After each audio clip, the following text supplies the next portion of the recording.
Saturdays on Fox.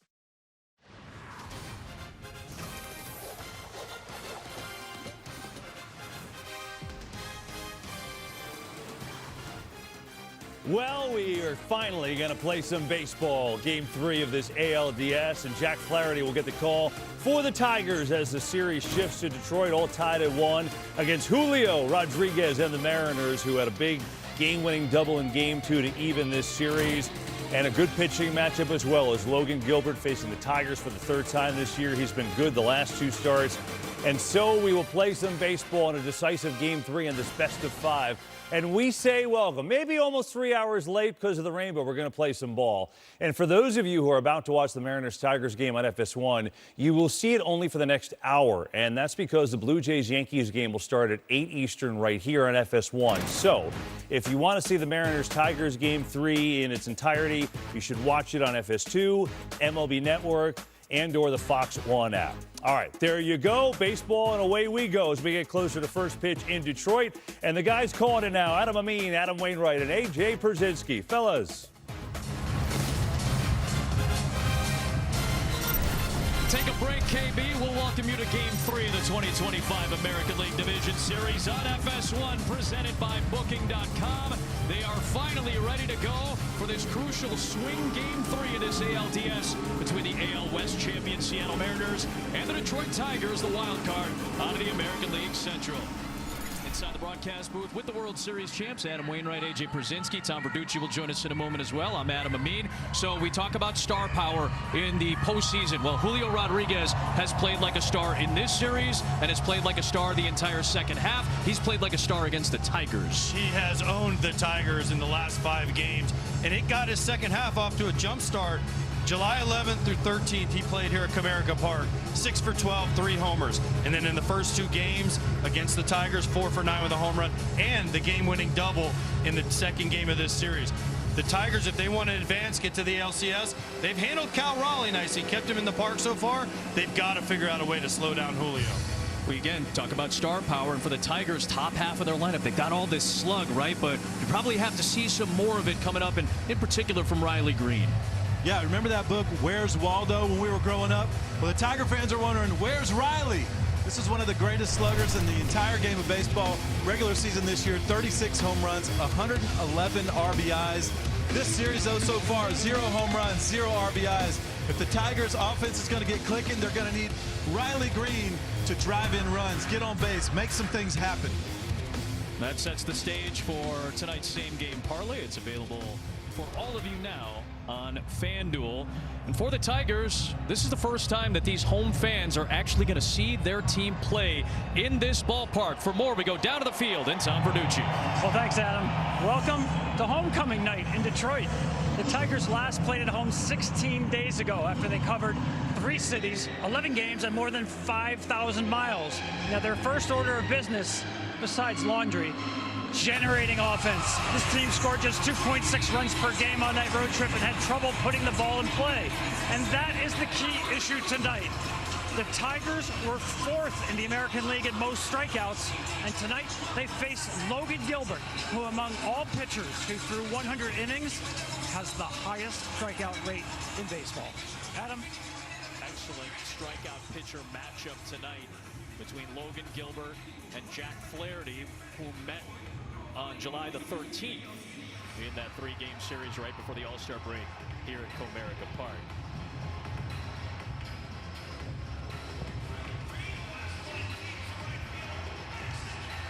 Dan Wilson got his first playoff victory as Seattle manager in Game 2. Of course, the Seattle Mariners Hall of Famer, inducted 13 years ago alongside his longtime battery mate Randy Johnson. His first full season as Mariners manager, and Julio Rodriguez, as is customary, says hello to the family as he prepares for this contest. He, Cal Raleigh, and Jorge Polanco have combined for 11 hits, 3 homers, and a couple of doubles. The rest of the team is just 3 for 44 in the first couple of games of this playoff series. So the support from Polanco and his 2 home runs in Game 2 went a long way. Mariners hoping for a little bit more. Jack Flaherty leads the Tigers out onto the field at Comerica.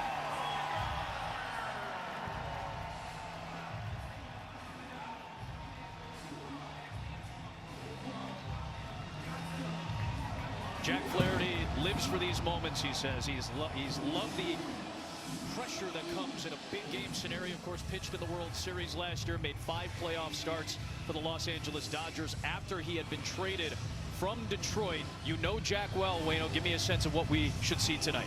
Jack is one of the ultimate competitors, ultra prepared. He's been working for this. He lives for this kind of stuff. Has a pretty good fastball nowadays, 91, 95 miles an hour. He's going to throw some curveballs and sliders. We're going to see an array of breaking balls from Jack today, I think, against this great Mariners lineup. He is the most experienced starter in terms of playoff appearances on this Detroit Tigers roster. This will be his 11th career start. And as the rain has subsided, the sun is setting. It always sets a little bit later in the state of Michigan. And that is the case tonight, leaving a beautiful backdrop here at Comerica Park. Here is the Tigers defense. Just one error in the postseason so far. That came from their shortstop, Javi Baez. Green, Meadows, and Carpenter left to right. McKinstry, Baez, Torres, and Torkelson around the infield. And a very good defensive catcher, one of the best in baseball behind the plate in Dylan Dingler.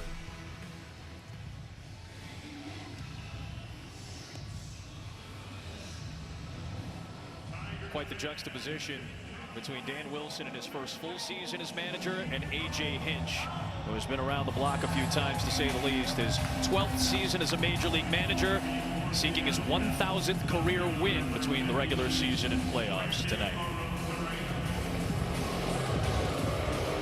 And Randy Arozarena climbs in against Flaherty and this home crowd in Detroit.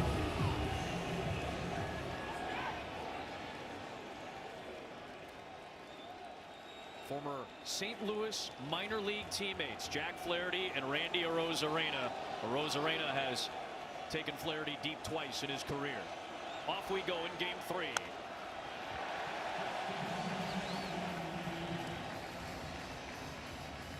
Arozarena 1 for 8 in the set so far. He has the lone stolen base in this series as well. 0-1 pitch. Strike 2.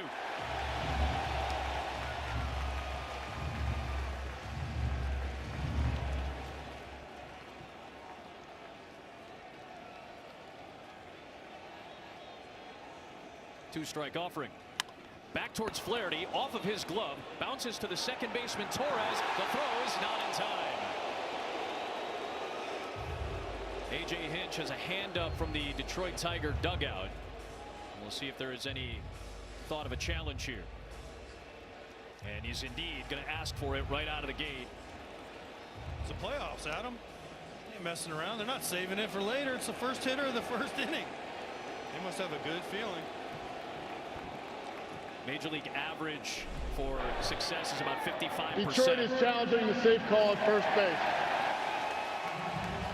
A.J. Hinch was at 44% this season. He might have a pretty good shot at winning this one on the first batter of the game. He looked out in person, I think, right here on this replay. I think he just barely gets him. Well, that's about as close as you're going to get. Replay review is presented by Zoom.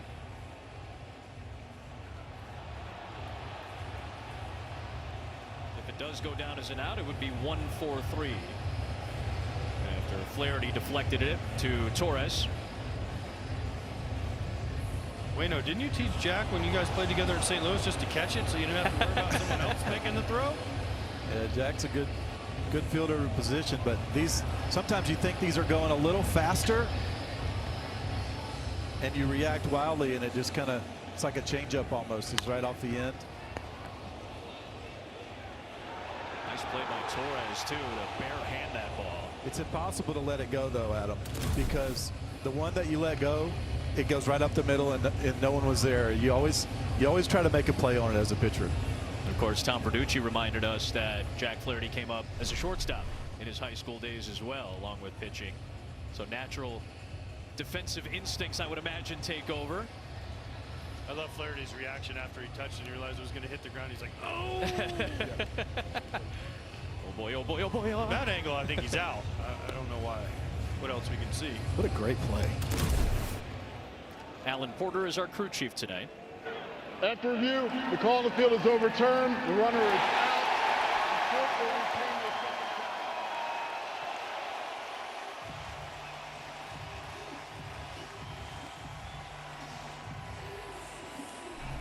After all that, Torres with a nice job with his bare hand. He improved his defense this year after coming over from the Yankees. Well, he set his feet so nicely right there.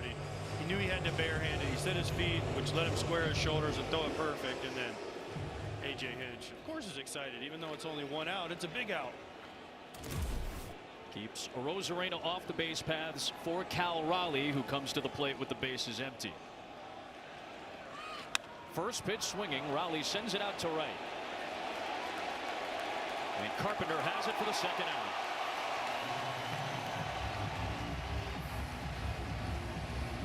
Got that ball in him, on him just enough. You can see first two batters coming out hot on the first pitch, ready to swing. And 4 pitches, 4 swings so far for the Mariners. And now here's Julio Rodriguez, who homered off of Flaherty back on July the 13th. And therefore a strike. Take a look at Fox Foresight. It's powered by Google Cloud. Pretty good chance that Rodriguez will record an RBI. Excellent numbers this season and good so far in this series with 3 driven in. 0-2 and a chance for Flaherty to finish off a 1-2-3 first.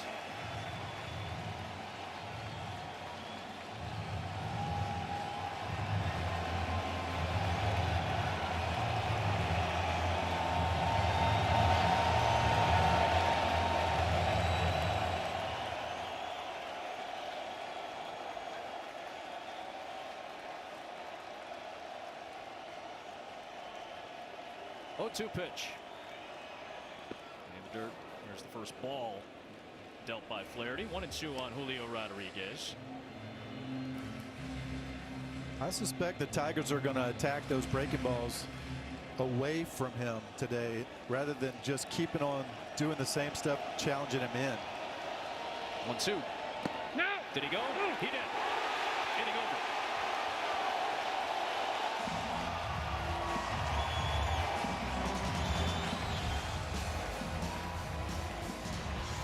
For Flaherty. Now the Tigers come to bat at home, where they were a half-run better than Major League average.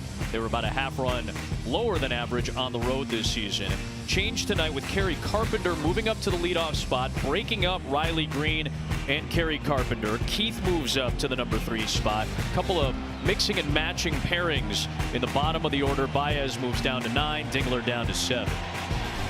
They'll face one of the top strikeout pitchers in baseball this year, Logan Gilbert, his second career postseason start. The other was Game 1 of the ALDS against Houston 3 years ago. You're going to see great stuff today.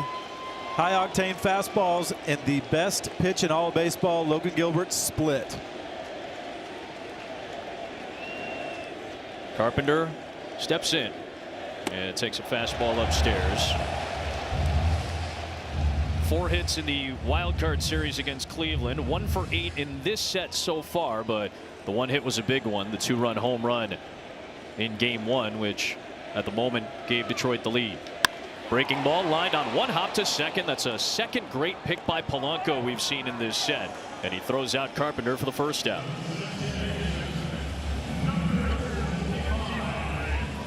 You talked about it, Waino. That splitter is one of the best pitches in all of Major League Baseball. He used it a couple of years ago to replace his changeup. Yeah, that was pretty good. That was a pretty good change for him right there. This split it's so unique because he throws a hard fastball, 95, 96, but the split is 88 to 82 miles an hour. It's a real big speed variation for a hitter to cover. Deals to Torres a strike. Torres 4 hits in the postseason so far. He has struck out 7 times. Strikeouts have been a problem for Detroit this year and certainly in the postseason. No. They have the 4th highest strikeout rate in Major League Baseball this year. They have struck out about 36% of their at-bats in the first couple of games of this series. 1-1 pitch. Line drive into center field. No strikeout there. Torres with a nice piece of hitting to get aboard with 1 out.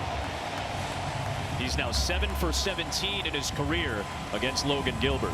Well, I think that's because he doesn't get the split. He gets a slider here.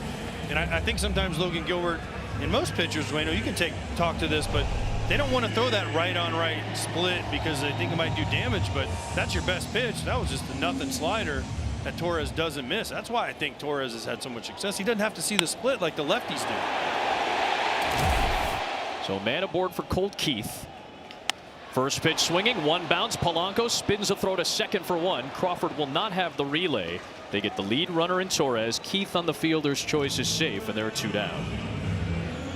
So a couple of nice plays by Polanco going to his left. There's been some balls hit hard, though. The first 3 hitters have all squared it up off Logan Gilbert. That's a good sign if you're a Tigers fan. Listen, Logan Gilbert will strike you out, but he'll give up some homers. He gave up 20 homers this year. His strikeout rate is incredible, but 20 homers in 130 innings is not great. There's Riley Green, who's seeking a big-time hit.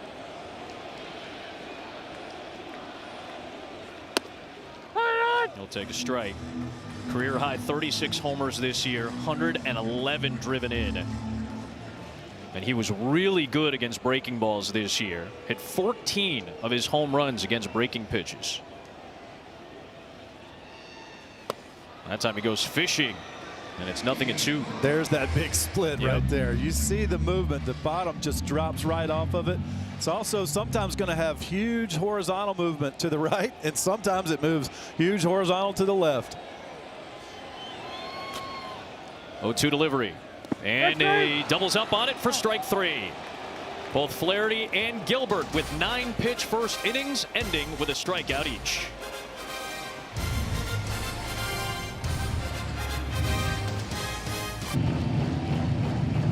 Mariners fans have made the 2,300-mile trip to Detroit, but plenty of orange and blue. They've got the orange towels waving tonight here at Comerica Park as we go to a scoreless second inning, and Jorge Polanco leads off against Jack Flaherty.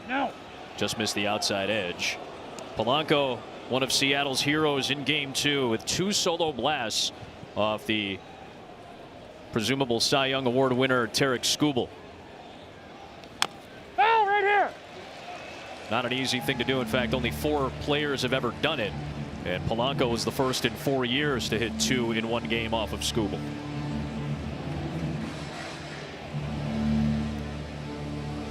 "26 home runs this season. That was the second most that Polanco has hit in his career. Of course, knows the Tigers well. As you look at Skubal, Polanco, a decade with the Minnesota Twins, had 33 home runs 4 years ago with Minnesota. That was his career high. Breaking ball waved on and missed, 1-2. That's a big knuckle curve right there. That's a pitch that Jack uses a lot more now than he used to. Used to be fastball slider primarily, but that curveball's moved into the second spot, second most used pitch in his arsenal. Quarter of the time he uses it, to an opponent's average of just 205 this season. 1-2 pitch to Polanco. Doubled up with a breaking ball, 2-2.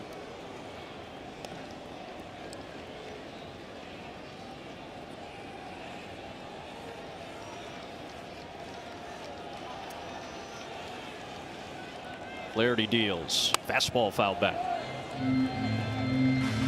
Pretty impressive shots by Polanco, almost to the same spot in Seattle.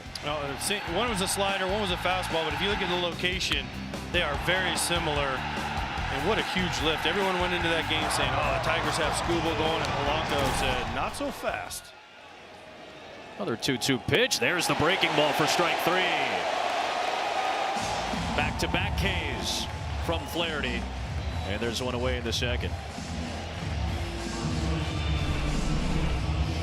There's the knuckle curveball. You see his long finger is on there, and then the index is kind of bent up in a knuckle. That's what makes a knuckle curve. And then another one just biting. Started right down the middle. It just breaks right underneath the zone, but it looked good out of the hand. That's why you get a swing. Josh Naylor climbs in. There was some question about Josh's availability for perhaps even the rest of this series, as he and his wife Chantel were expecting the birth of their first child out in Arizona. Naylor did not travel with the team to Detroit. He traveled separately, but When we asked Dan Wilson how everything went, he did not want to confirm or deny anything, giving Josh the opportunity to speak on the matter. Very understandably so, but all he told us was everything went well. Josh will talk after the game likely. As he takes a strike, it's 1-2. Naylor was not available in the clubhouse to the media before the game. That's why he has not commented on it. We'll leave it as is for he and his family. 1-2 pitch from Flaherty. And he fights off a breaking ball foul.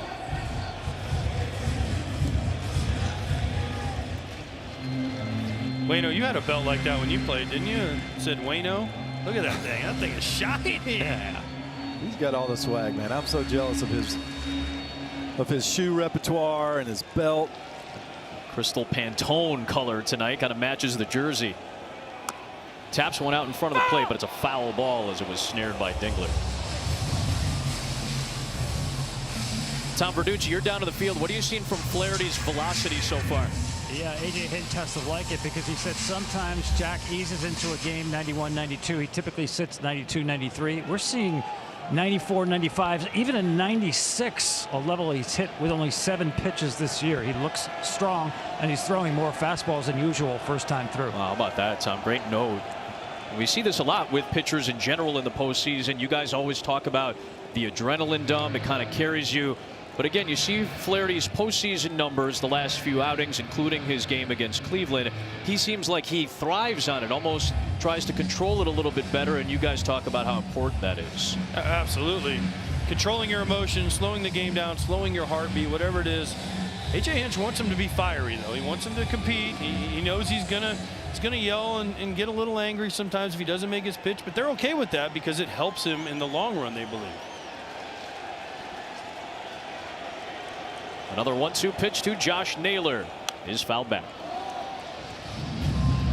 We saw Jack coming out from the dugout earlier tonight, and kind of customary for him, he's got his glove in front of his face and was kind of yelling at himself and trying to pump himself up. That's pretty common for Jack Flaherty. Josh Naylor fouls another one away. This is a really tough at bat. That's 7 pitches and 5 foul balls from Naylor so far. Well, it's important right here. Naylor is doing a great job of, he doesn't love the ball down. He's got 4 or 5 pitches he's fouled off. They're all down. He's trying to get the one he wants. And another pitch down. He takes it. It's 2-2. Naylor, who hit 20 home runs between Arizona and Seattle, was traded a week before the deadline. A week after he was traded from Arizona, Eugenio Suarez joined him in Seattle. 2-2 pitch, and he fouls another one back. This is a good at bat here by Naylor. Whatever the outcome, this is what, the 9th pitch of this at bat, 10th pitch of this at bat. So he is making Jack Flaherty work. He's fouled off some nice pitches. I love that fastball he just threw. He painted it, and Naylor just said, boop, no thank you. So forces another 2-2 delivery, and Naylor hugs one down the line, foul. So Wayno, as a pitcher, you've gone in, you've gone up, you've gone down, you've thrown sliders, you've thrown curveballs. Yeah. Now what? Yeah. I mean, if I'm Jack right now, I'm thinking slow, something slow, down and away from him. He's finding a way to kind of pull that one that's closer to him. Foul. So if you wanted to hit him on the ground, something slow and down and away from him right here is going to get a ground ball to second base most likely. Jack to Josh. Reaches out past Flaherty towards the second baseman Torres. Tough play, but he makes it, and Torkelson digs it out, and the battle finally ends going Detroit's way. Changeup. Yeah, that's what we said. Something slow, down and away from him. Great play right here. Second baseman is showing up today. But what he was showing us at the plate, he had a great ability to cover that ball down and in. He was pulling that foul, so you get him a little bit leaning out over the plate. That's a ground ball to second, waiting to happen. What's interesting is AJ Hinch, when we talked to him, he said, like, Jack, be careful with the changeup to a lot of these lefties. And when he got deep into account, that's what he threw and got the out. Big swing and a miss from Eugenio Suarez, who's trying to get on track in this postseason. So now the 2 additions from the trade deadline from Arizona, who were so key during the year, still don't have a hit in this series. No. Suarez has struck out 4 times in his 8 at-bats. He's faced Flaherty a lot in their time in the National League. 6 for 25 with 3 home runs. Obviously, Flaherty a long-time Cardinal, 7 years there. And Eugenio Suarez made his bones in Cincinnati. 49 home run, 118 RBI year for Suarez, both top 5 in all of baseball. But he's ahead in the count, 3 balls and a strike. Interesting to me here, these pitches that Flaherty has yanked, it's almost like he's reaching back trying to find a little more velocity. Now that was 96, but he doesn't need to do that. He was so smooth the first few hitters of the 96. It looked like he's just yanking him a little bit. And Suarez kind of a half-hearted swing. He goes around and it's 3-2. I'll tell you what happens is he remembers those 3 home runs. He remembers what pitches he hit him on and where he hit him on, and he was trying to not replicate those pitch locations almost certainly. Payoff pitch. And Suarez draws a walk. You can wear what the players are wearing on field during the postseason. Check out the largest selection of authentic jerseys, caps, hoodies, t-shirts, and more. MLBshop.com for your favorite postseason team gear. Thrilled to be here for Game 3, even despite the near 3-hour rain delay. Series tied at 1 apiece. Here's Dominic Canzone. Made his playoff debut in Game 1. Went 0 for 4 with a strikeout. Had a very strong September. An Ohio kid who played his college ball at Ohio State with the man who's catching Flaherty tonight, Dylan Dingler. Dingler frames one up at the bottom of the zone. It's a ball and a strike. So if he only throws 3% changeups and 3% sinkers, we've already seen 1 of each. Is that his quota for the day, AJ? That's pretty much. I was going to say, if you go right about 90 pitches or so, you're getting close. Fouled away by Canzone, and it's 1-2. Well, Flaherty's a spinner. We used to call him a spinner because a spin doctor, because all he does is a lot of sliders, a lot of curveballs. Those are his out pitch, and in big situations, as a hitter, you have to look at what they do for a strike. So you think, man, I'm going to get something slow at some point in the bat. 1-2. Fouled away by Canzone. Canzone playing in the state of Michigan. He's an Ohio native who grew up loving the Guardians. Big Kenny Lofton fan, but his idol was Ken Griffey Jr. while he was playing with the Cincinnati Reds. Longtime Mariner, obviously, the Mariner legend.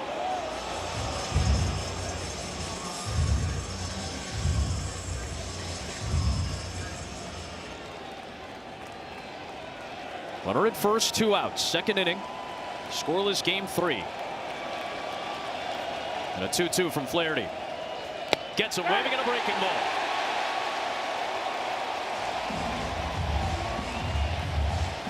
Canzone is hoping that he had fouled it and it wasn't held onto by Dingler. It looked like the catcher did hold on. I did see the home plate umpire John Tumpane indicate that it was tipped. Interesting. At the top of the second, we'll tell you all about it in a moment. Spencer Torkelson leads things off in the home second against Gilbert. And it takes ball 1. So John Tumpane called for a foul tip. It looked like there was no foul tip, but if there was no foul tip, it would be a strikeout. So the result was the correct result, but the Tumpane foul tip call was incorrect, seemingly. Quickly 2-0 on Torkelson. So it looks like Canzone misses this, but the ball hits the ground. Tumpane says foul tip, which should make that a foul ball if he foul tipped it to hit the ground. Dylan Dingler, super smart, doesn't go to tag him, because if he goes and tags him, then it tells him it hit the ground. Interesting finish to that inning. The result ended up being the right one, as Suarez, his throw a little off, but Naylor is there, and that'll retire Torkelson.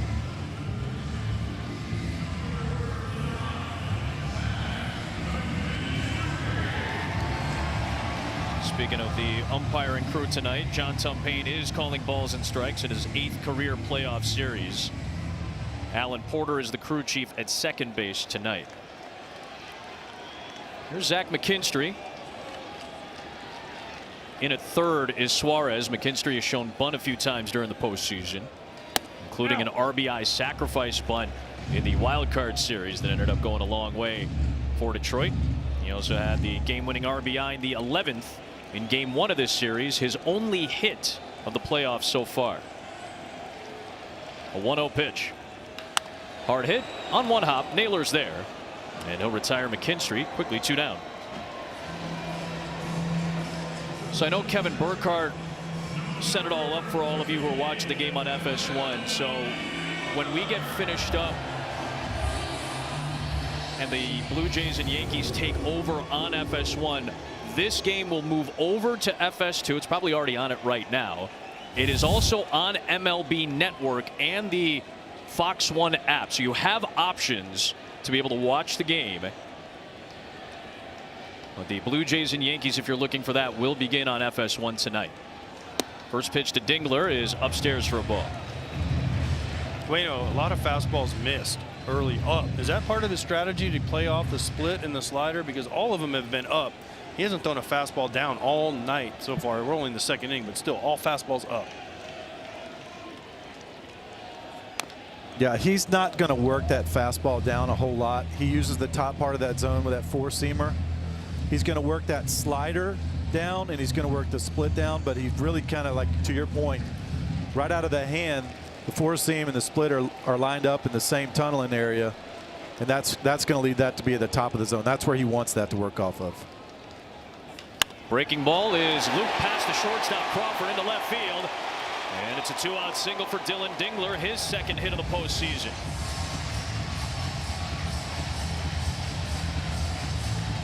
That's the second good swing we've seen on his slider today. The slider of his pitches, to me, the slider is the most hittable. It's the one he gets back in the count with, but he throws it a lot thigh high. That's going to give these Tiger hitters their best chance to make good swings. What he does so well with his other pitches, he uses the fastball up above the thigh, and he uses a split down below the thigh. Thigh is where balls go to die in the big leagues. Here's Parker Meadows taking one outside. See, for me, the reason as a hitter, the slider is the most normal pitch he throws.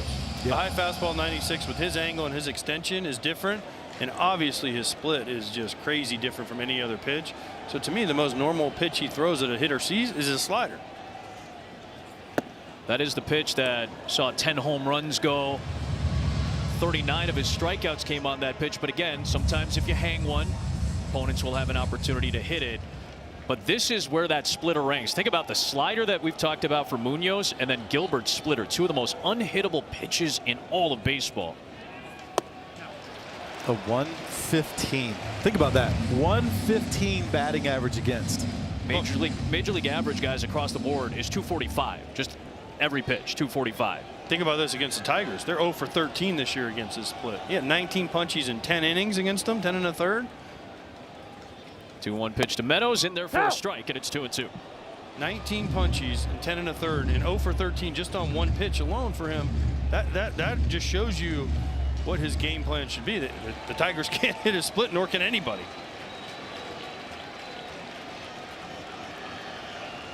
Runner at first, 2 outs, the 2-2. Count runs full. And that's such a great take right now. So now you're thinking right now, AJ, if he takes that, most likely you could stick a fastball at the bottom of the zone and he would take it, but he doesn't throw it there. It's an interesting pitch what you throw here. You go split and hope for a swing and miss, or you try to rush him up. Dingler will be off from first base on this 3-2 pitch with 2 outs in the second.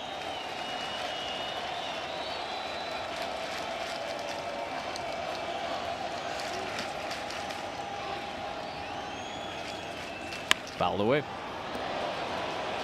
You guys have been talking about that splitter. Here was the splitter to Riley Green that finished off the first inning. Oh.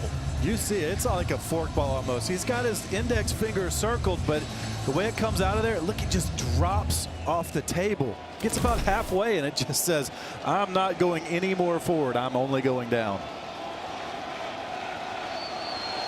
Another 3-2 pitch to Meadows. Dingler goes, and it's swung on and missed. Goes to the fastball that time and rushes Meadows to a strikeout to finish off the second. We're scoreless.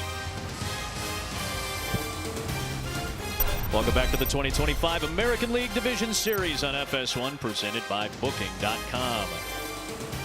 2 scoreless through, and a foul ball by Victor Robles to start off this top half of the 3rd inning.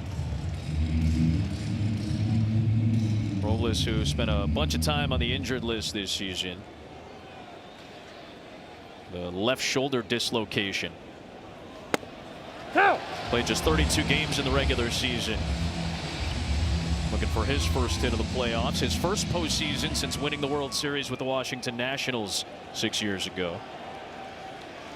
0-2 pitch from Flaherty. Breaking ball hammered down the line. McKinstry gave it a great effort to try to lean in and make the play, but this is going to be extra bases for Victor Robles, and he's looking for a triple, although he's going to put on the brakes. This is a great triples ballpark. Robles will test the fates, and he'll take 2 instead to start the 3rd.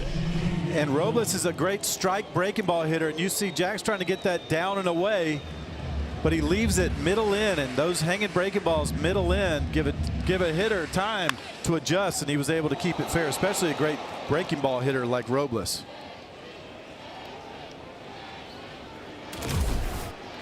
So a man in scoring position, a hit from somebody other than Julio Rodriguez, Cal Raleigh, or Jorge Polanco.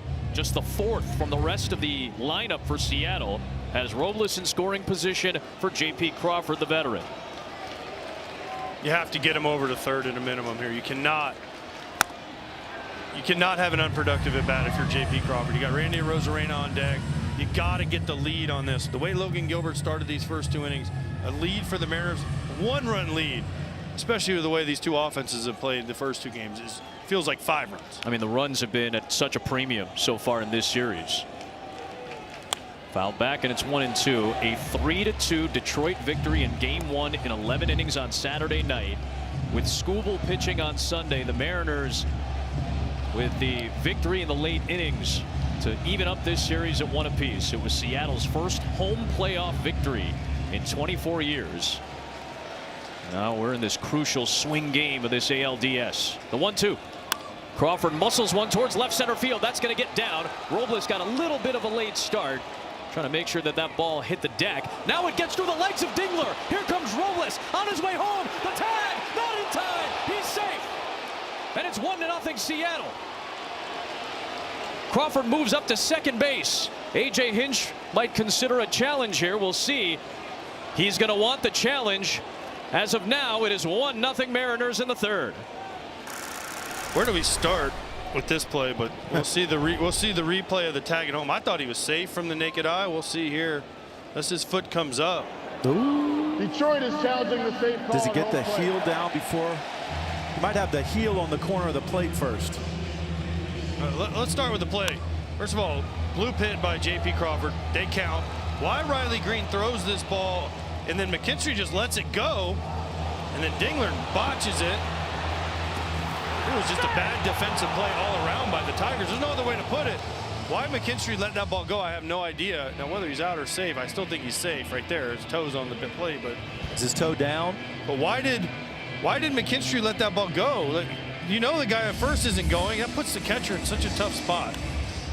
Look at the throw by Jack Flaherty, though. Former shortstop. Bare hand side, little submarine piece. That's the only reason this is even close.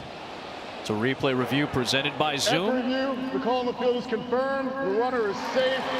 Detroit loses their first challenge. They have 1 remaining. That's the right call. 100%. It's a 1-0 Seattle lead. Single for Crawford, E7 on the left fielder Green. No RBI. And just barely in is Robles to score the game's first run. Great shots by our camera crew. His foot never comes up. That's one thing about home plate. Every other base is raised, home plate is flat. So you have to keep your foot on the ground. But I'm still trying to figure out what the heck Detroit's defense was doing. Normally just throw it to the third baseman. As Arozarena fouls one away. And people say, oh, the catcher is yelling, cut or don't cut. In these games, the third baseman can't hear the catcher yelling. He has to make that decision on his own.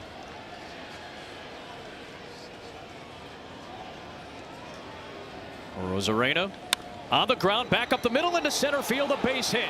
Crawford speeding around third. He will score. Randy Arozarena has his first RBI of the postseason. He does it against his former Cardinal teammate Flaherty, and it's 2-0 Seattle.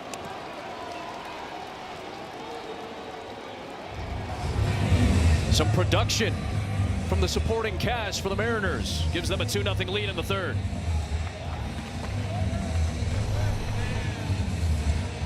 Head in the count for Jack Flaherty. Randy behind the count, just protecting, uses the middle part of the field. We keep saying this over and over again. Using the big part of the field up the middle, especially when you're behind, not a bad idea.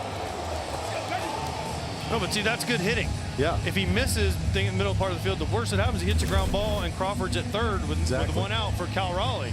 So that's just smart hitting by Randy. And then he gets the bonus. He gets the knock and the RBI.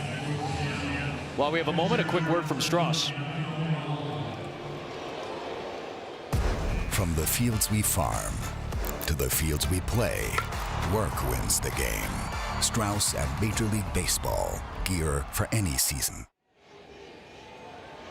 Here's Cal Raleigh taking ball one from Flaherty. He flew out on the first pitch he saw in the first inning.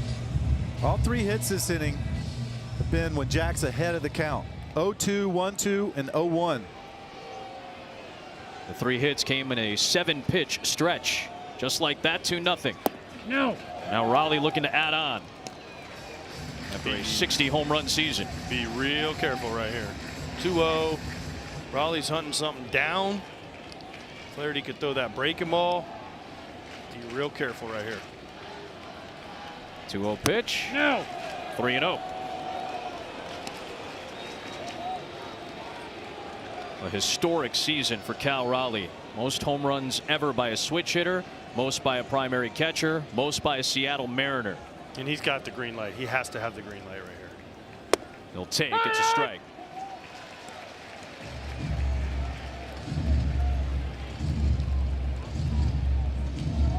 Already Flaherty has hit the 50-pitch mark. Remember, he had that double-digit foul ball inning in the second. He disengages, and back in safely is Arozarena, who had 31 stolen bases during the regular year and has the only steal of this series. Pitch count at 50. 16 of them are foul balls. Yep. Really making Flaherty work is this Seattle offense. The 3-1. Raleigh takes ball four.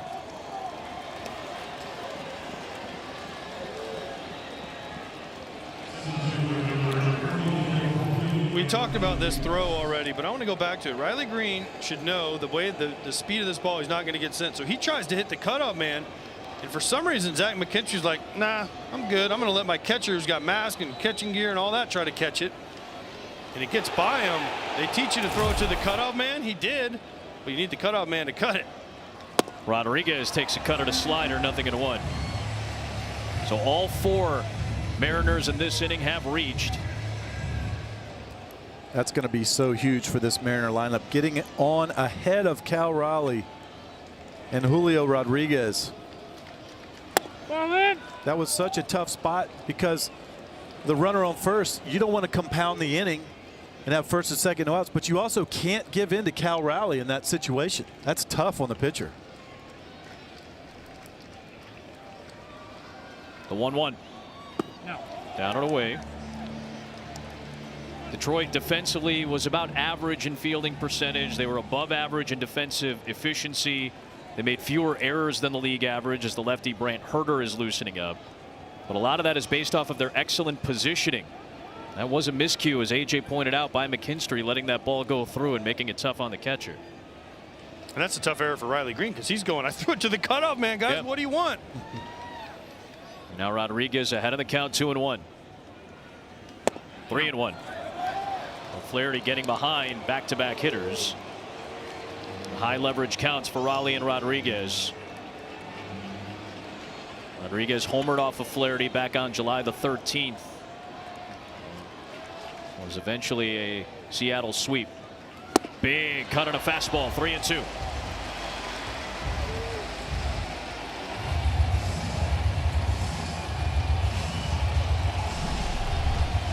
He reached back right here. 3-1. Had to challenge him. got him swinging on a slider. One away. And that out right there keeps him in the game for at least one more hitter. If he would have walked him, they would have gone to the bullpen. I firmly believe that. Would flip Polanco around, made Naylor hit the lefty. But this 3-2 slider here keeps Jack Flaherty in the game, at least for one more hitter. That's the poker that you play right there, because he knew he couldn't give in. So he went for the swing and miss right there. Started it on the corner and broke it just off. There's Polanco right back to the slider for a strike. Beg your pardon, they gave him the knuckle curve on that one. So wait, if he gets him here, do you leave him in for Naylor, or do you go to Herder and say we just got to match up from here on because we can't give up any more runs? Yeah. No. Well, the last couple of breaking balls have been very, very sharp. I think with the matchup with Naylor, you keep that ball down. I think it's not a bad matchup. I haven't looked at the numbers to know that, but on paper it looks good. Strike two on the corner.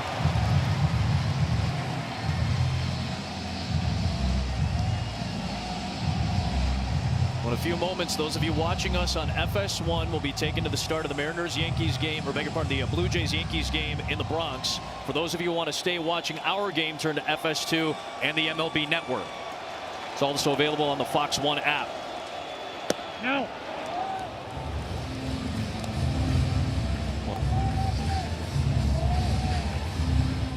Two balls and two strikes on Polanco.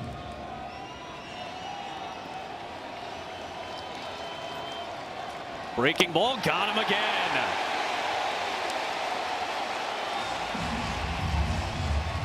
Five strikeouts, all on breaking balls, the curveball and the slider so far. I think you ride this momentum right here, AJ. Now, he may make a different decision, but two punch outs in a row in the middle of the lineup, guys that have been hot this series. I think you trust your guy right here.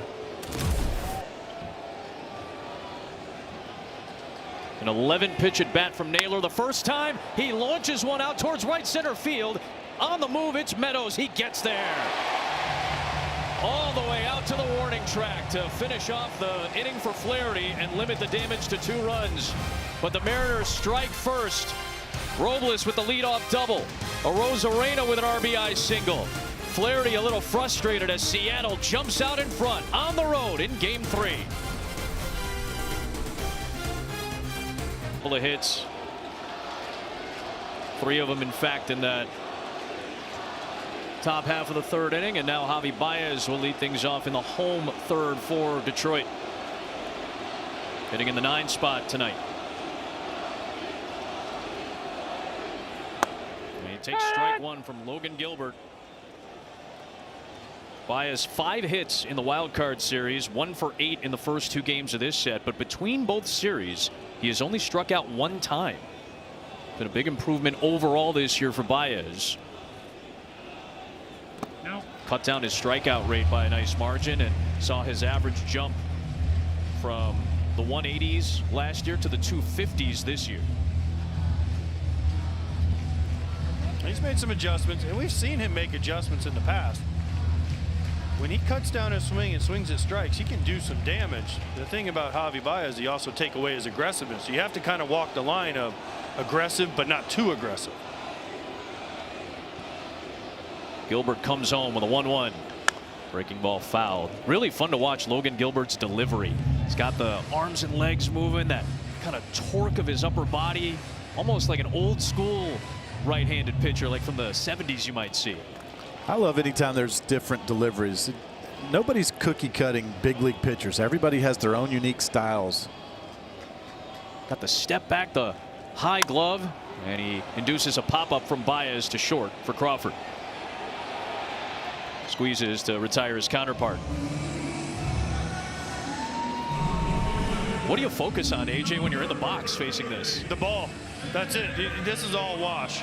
You're trying to look at his hat where the S is and trying to find the window where it comes out of. You don't even notice that. The only thing that does is for timing. You try not to even look at him. Little Nuke Lelouch right there as he turns around. Kind of all he's missing is the eye roll. Come on, Abby Calvin.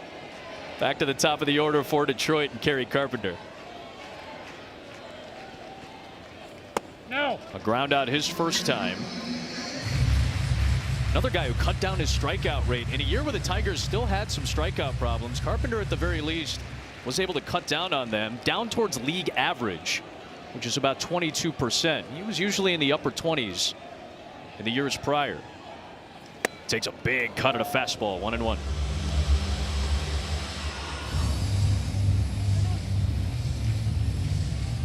The big home run in game 1. Hasn't faced Gilbert much. Just 1 for 2 against him coming into action tonight.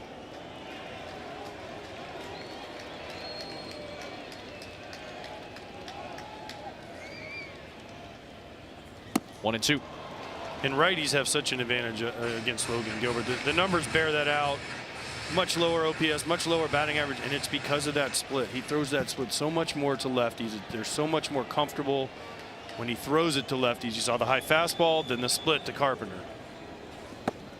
Skips away.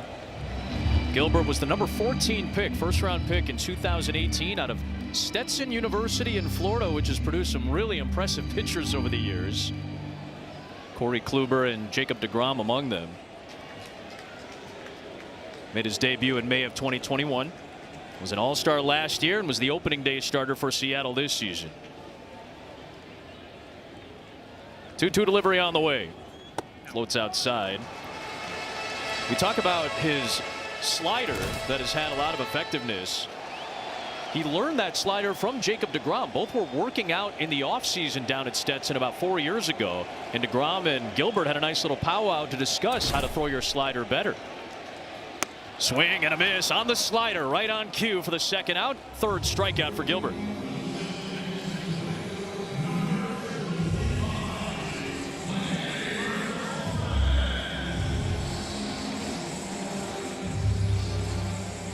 He's got 3 strikeouts on 3 different pitches. Here's that big slider right there. A little bit more playing on that one. Do it down.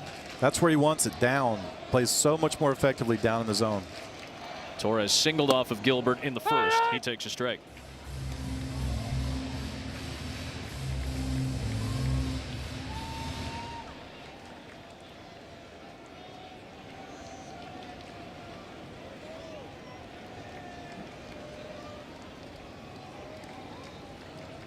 Big cut, 0-2.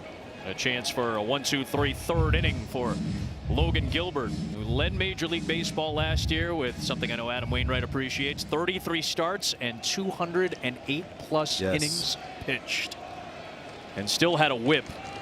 Walks and hits per innings pitched under 1.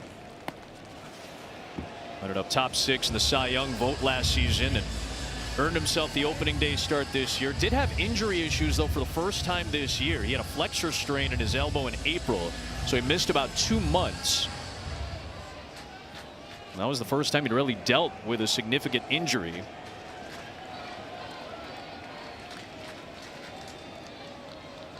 He's been strong ever since, and now going to work in the postseason. No. Torres lays off 2-2. 200 innings with a whip under 1 is really remarkable, you know, and that he's just another one of the great Mariners pitchers over here that attack hitters. They do such a great job of their K to walk ratio. Every one of these guys, I heard George Kirby say there's like a 98% chance to get the ball back or get an out when you throw the first pitch strike. 2-2. Hard hit by Torres. Left fielder is Arosa Reyna, and he overplays it. It gets past him. Torres is looking for extra bases, and he'll have a 2-out double in the third.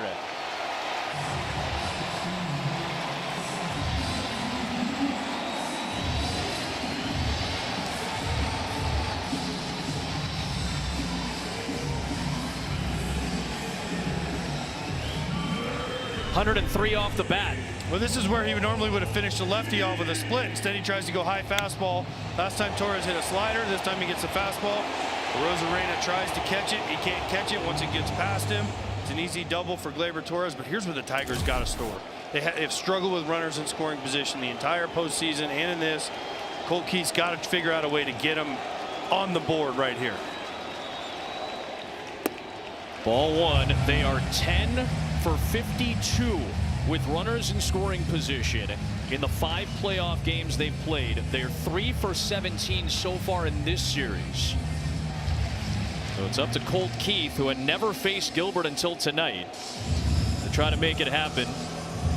just came back from an injury, did Colt Keith, that rib strain that had him out since September the 18th. He just returned for this series after sitting in the wild card series. So we had an old pitching coach, Don Cooper, that we used to talk about this all the time. Who's going to be the next team to score?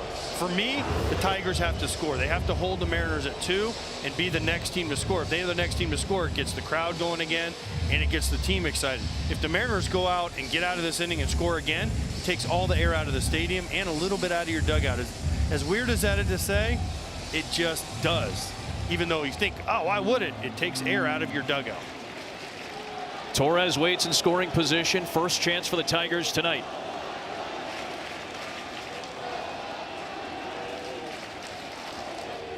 One and one. Good slider.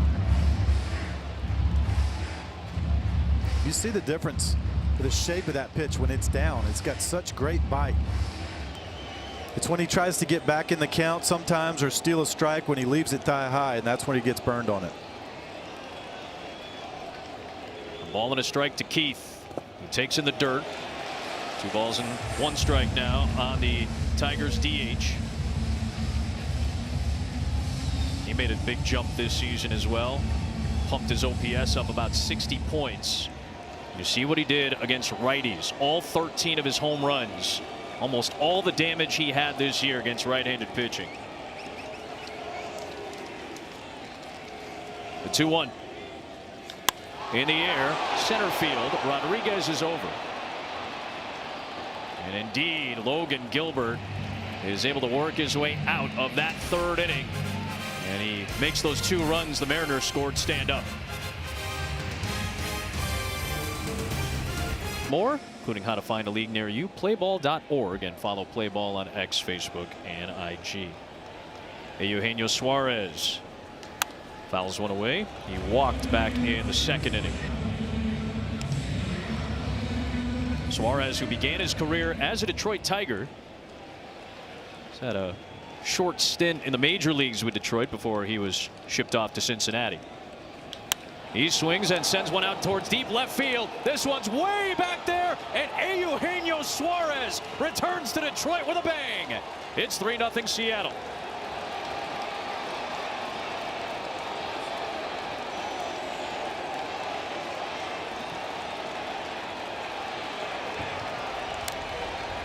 Stunned silence for the Tiger fans and the Seattle faithful who've made the trip.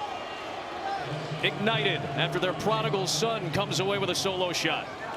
Well, they've been waiting for Gino Suarez to do just this. He has struggled in the postseason up till this point, but one swing of the bat, it made that guy not real happy. His first hit of the series extends the lead for Seattle, and here's Canzone. AJ, this is exactly the scenario you talked about in the last inning, the Don Cooper scenario. Just deflated the crowd. If Seattle was going to score the next run, you would feel it. We have. Well, yeah, the guy who caught this in the 2nd deck up there isn't even a 2nd deck he hit this so far, feels it also. But look at Gino. He knows it right away. He's pointing to the people. Saw the excitement. And one thing I've noticed about Jack Flaherty, I've done a couple of his games this year. When he gives up a homer, he tends to kind of go off the rails a little bit, Wayno, meaning emotionally it takes him a second to get it back. They can't afford that right here. No. And he deals a 4-pitch walk to Canzone. Gino's one of those guys that hits them in bunches. Gino, Schwarber, the guys that hit lots of homers, sometimes they come in bunches, and they have their down streaks too, like he's been, but that was in Gino land right there. Fastball, middle in, up, belt high. You're right about the bunches. Remember, he had a 4-home-run game earlier this season when he was still with the Arizona Diamondbacks. Bunt shown by Robles. He pops it foul. At the time, it was the 19th 4-home-run game in Major League history. There were 2 more after that. Nick Kurtz of the Athletics and then Kyle Schwarber of Philadelphia did it in August. This is the first time in Major League history we've had 3 4-home-run games in one season. Now Tommy Kahnle loosening behind Flaherty. Did Robles go? He did not. You got to shut this inning down. You can't allow another run. The Tigers haven't scored more than 3 runs in only one of their playoff games, and it took a 5-run explosion in the 9th the other day, or the 8th or 9th, I forget what inning it was. But Robles bunts it, foul 1-2. You can't have, you can't let them get 3, 4, 5 runs ahead, because your offense hasn't proven they can come back, especially with against someone of the quality of not only Logan Gilbert but a rested Mariners bullpen. Because Brash is good, Munoz is good, Spire's good. They're loaded with the off day yesterday. Yep.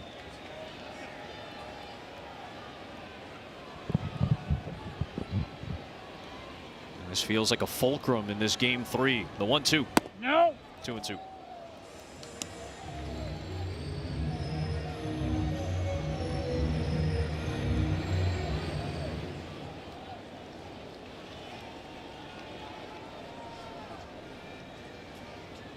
Robles runs the count full after fouling away a couple of bunt attempts. Now 3-2.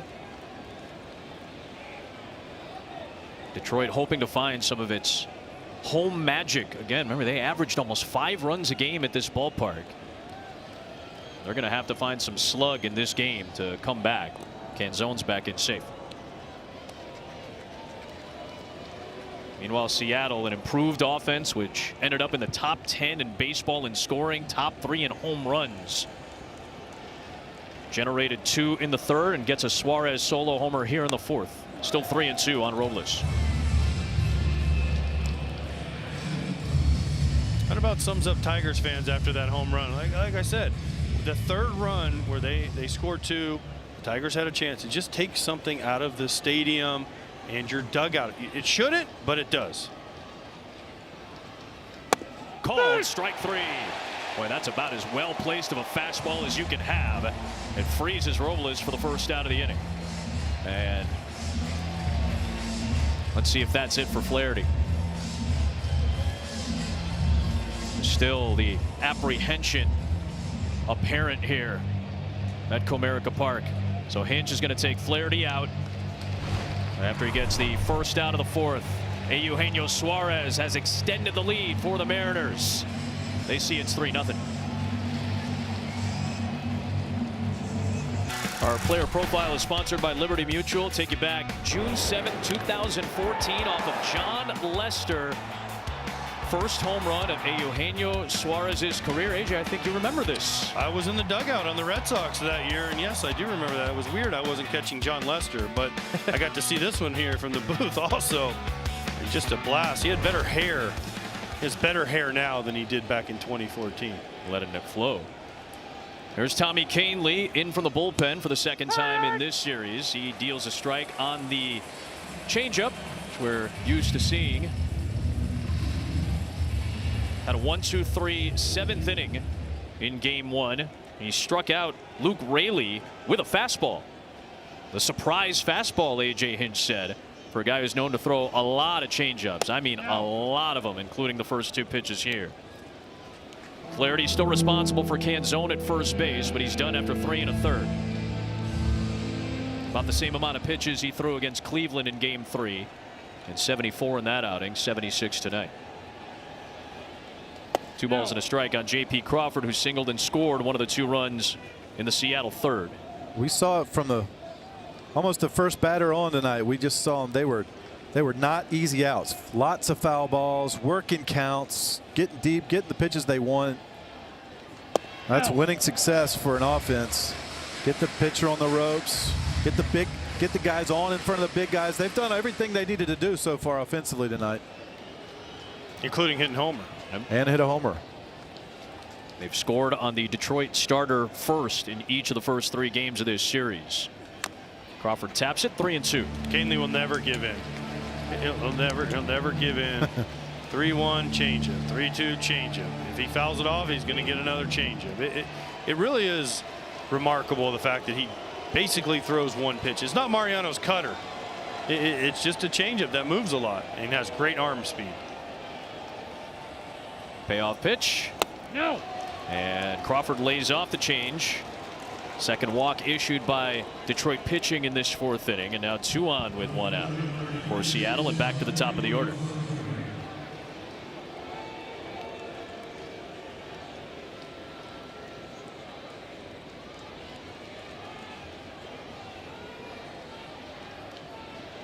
Contemplative Jack Flaherty looks on as Randy Arozarena, who singled and scored, or singled in a run, I should say, in the third off of Flaherty, climbs back in.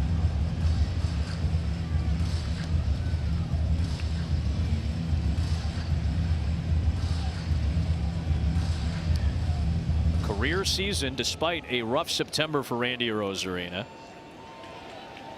Been hitting in the leadoff spot just about every game for Seattle since the trade deadline when they added Naylor and Suarez. He's ahead 2-0.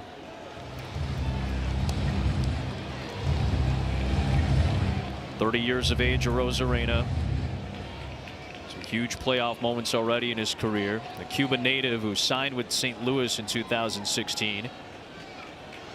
Debuted 3 years later and made his postseason debut in 2019. 2-1.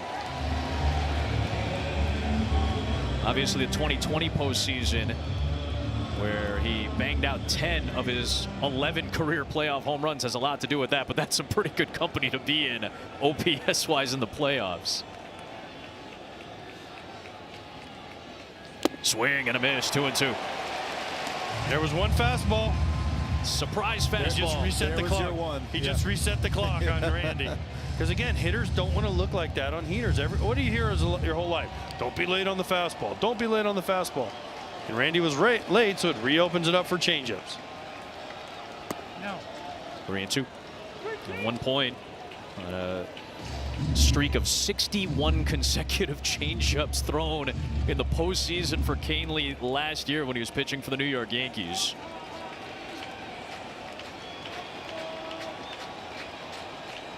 Payoff pitch. Arozarena pops it up. Dingler will see it out of play. 61 straight changeups.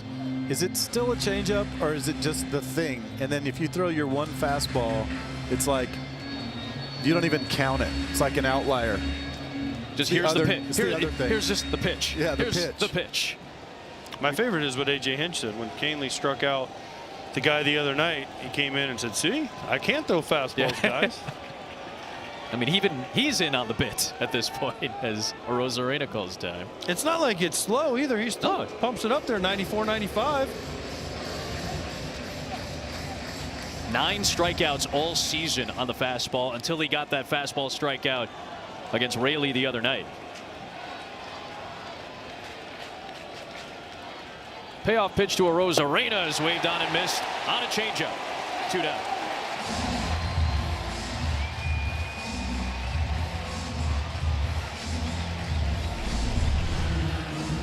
Guess what? Changeup. And Arozarena's way out in front. Just look how far out in front, and he knows it's coming. Now, Cal Raleigh, this is going to be a challenge because Cal Raleigh likes the ball a little bit down, and he does hammer off speed pitches, so you better be really careful right here. Bangs one on the ground through the right side, a base hit. Canzone will come around to score, and it's 4-0 Seattle. Cal Raleigh has his first RBI this series.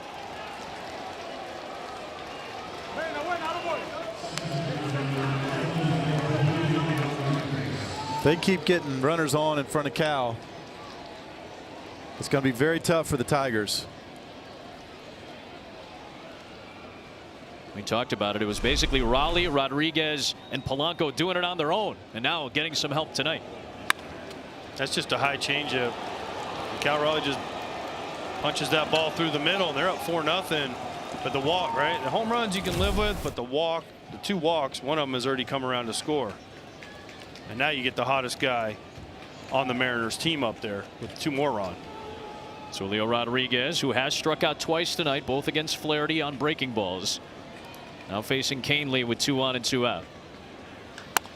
Hits one deep to left field. Long run for Green, who is playing over towards the gap. He'll get there, and he'll make the catch to end the inning and strand a pair. But Eugenio Suarez started it in this frame with a solo blast, hit a career high, tying 49 between Arizona and Seattle this season. His first of the playoffs makes it 4-0.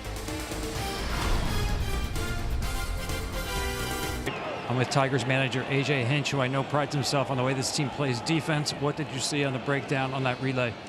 Yeah, it was a weird play because there was no play with where the ball was hit and it hung up a little bit, and then Z-back didn't hear to cut it, and then Ding doesn't block it, and it scurries away, and then it was a little bit of a mess. So obviously a big play in an inning that was starting to gain some momentum. We have a couple innings we haven't gotten into very well the last two, and they put up a crooked number. You stuck with Jack Flaherty through Naylor and then had to get him the next inning. What did you see?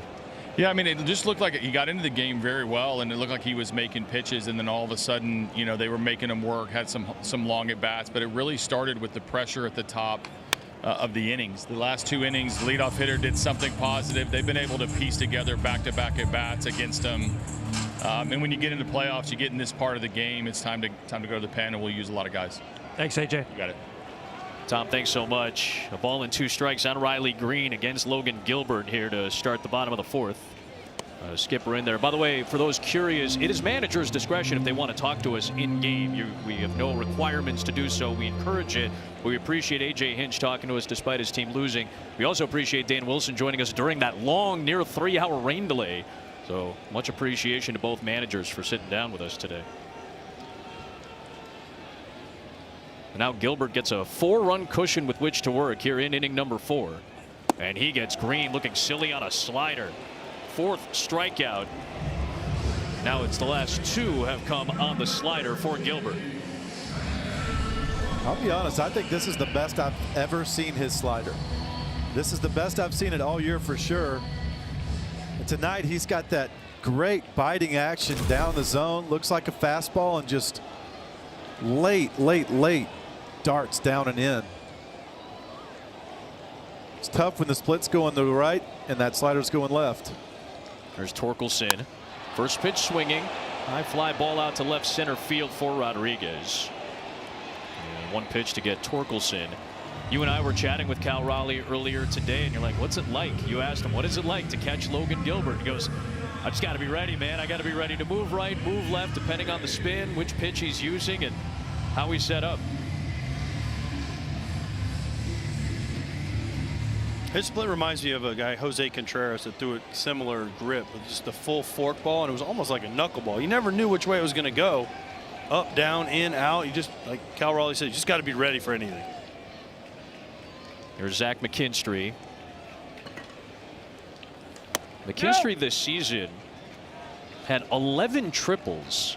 7 of them came in this ballpark. This is such a friendly triples ballpark with the big wide gaps. The wall has been moved in over the last couple of years and lowered as well. The fences have been. There's a strike. But this ballpark plays so well to somebody like McKinstry. And also, this is a very good base running team in Detroit. That certainly helped with as aggressive as they were running the bags. We said they're going to need some slug to get back into this game. They're going to need extra base hits. McKinstry waves at a fastball. Yeah, I love Wainwright. I played here before they moved the fences in. You were laughing at, you can't believe how far the fences used to be. I mean, boy, showed that home run by graveyard. Suarez, right? Like he launched it. That was a real home run here in Comerica. Right, yeah. Yellowstone Park here. One of your favorite places to visit, I know, now in your retirement. But yeah, that was all in play. That flagpole in play. That where you see the orange, that was the original fence. Yep. They moved the bullpens. The bullpens used to be in right field stacked. They moved the bullpens there to move the fences in. They also moved in the center field wall, the right field wall. This place used to be absolutely crazy. Suarez's home run would have been a home run in all 30 major league parks. It went 422 feet. A little bit of a delay here as the umpire was giving Raleigh a moment. Not sure what was bothering him, whether it was the bounce or the slide. Gilbert trying to end the inning here, and he does. Picked up by Raleigh to throw it down. And it's a 1-2-3 inning for Logan Gilbert, and the fans in Detroit are starting to get a little restless. 4-0 to the 5th. Back here for Game 4 of this Mariners-Tigers series. Coverage begins at 2 p.m. Eastern, plus Brewers-Cubs on TBS. Potential Game 4 of Blue Jays and Yankees at 7 on FS1. And then the Phillies and the Dodgers back on TBS. Potentially a 4-game division series day with our great crews and our friends over at TBS. So Brant Herter is in for the 3rd time in this series. He's only needed 12 pitches to get through his 2 outings in the first 2 games. Polanco has had a great year hitting against lefties, but Herter deals a strike to start him off. Well, that's the pitch. His sweepers. The opponents are hit in the regular season, hit under 150 on that pitch, 129. So he's got to be able to locate that, and you're going to see a lot of those, especially against the lefties. Polanco rolls one over to Baez at short, and he throws him out to start the 5th.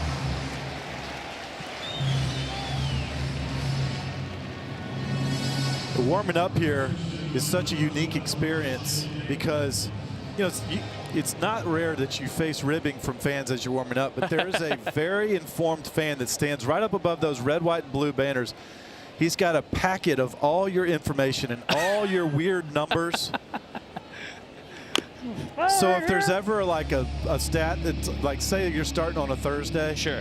He knows your stats on a Thursday, like you gave up 5 runs one time, and he'll say, hey, wait, no, remember that time you gave up 5 runs? He knows all the weirdest, like worst stats, and he sits there your entire time warming up. He's like 6'6", 300 pounds. You can't miss him, and he's got all your worst stats. Naylor bounces one up the middle. The shortstop Baez makes the play, and he retires Naylor. Quickly 2 up and 2 down on just 4 pitches for Brant Herter. Well, to follow on that, they used to, on the scoreboard, I haven't noticed it tonight, they also used to post the most random stats on the scoreboard. Yeah. And like facts and stuff too. It would say this, when I would go up to hit, they'd say he's 1 for 12 on Tuesdays when the dew point is 68 degrees and the sun is at in its equinox, and you're like, how do they, what, wait, what? Probably that big guy's running the scoreboard. Suarez has walked in homer tonight. He takes a strike. You always try not to look at this, whatever they had up on the scoreboard, because you knew it would be something crazy. It was always negative. There was never anything positive up there. Well, it's almost like they were trying to distract you and make you go, wait, what? Speak oh, shoot, a fastball. No. I forgot I'm hitting right now.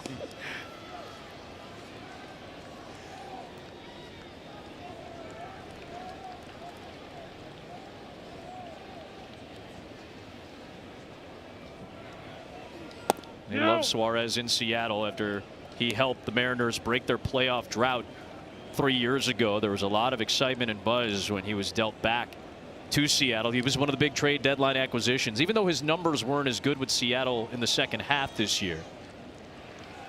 It just lengthened the lineup, and you always talk about that, Wayno. Lengthening the lineup is such a problem, especially in the playoffs. Add some complexity to the starter. Make him think about more than 1 or 2 batters in the middle. If you have to worry about the 6, 7, 8 hitters, just add so much more complexity to your game. Herter's 2-2. A nice inning by Herter. He goes 1, 2, 3 on 9 pitches, and he fans Suarez to end the 5th. We're halfway through in Game 3. Mariners in control. You guys talked about it. We know the splitter is a ridiculous pitch, but the slider is the pitch that helps make a lot of his arsenal go, and it's been his most heavily leaned on pitch, and the last 3 strikeouts have come on the slider for Logan Gilbert, who deals to Dylan Dingler to start the bottom of the 5th. Well, it's been great because he's been able to locate it, and the high fastball and then the slider behind it with the split against lefties. He's used the slider against the righties and lefties, the split against lefties. He isn't heavy split, which I don't think is a good omen for the Tigers if they get to see more splits. It's almost like he heard us say earlier that that was his most average pitch. He decided to show us. It's really been great today.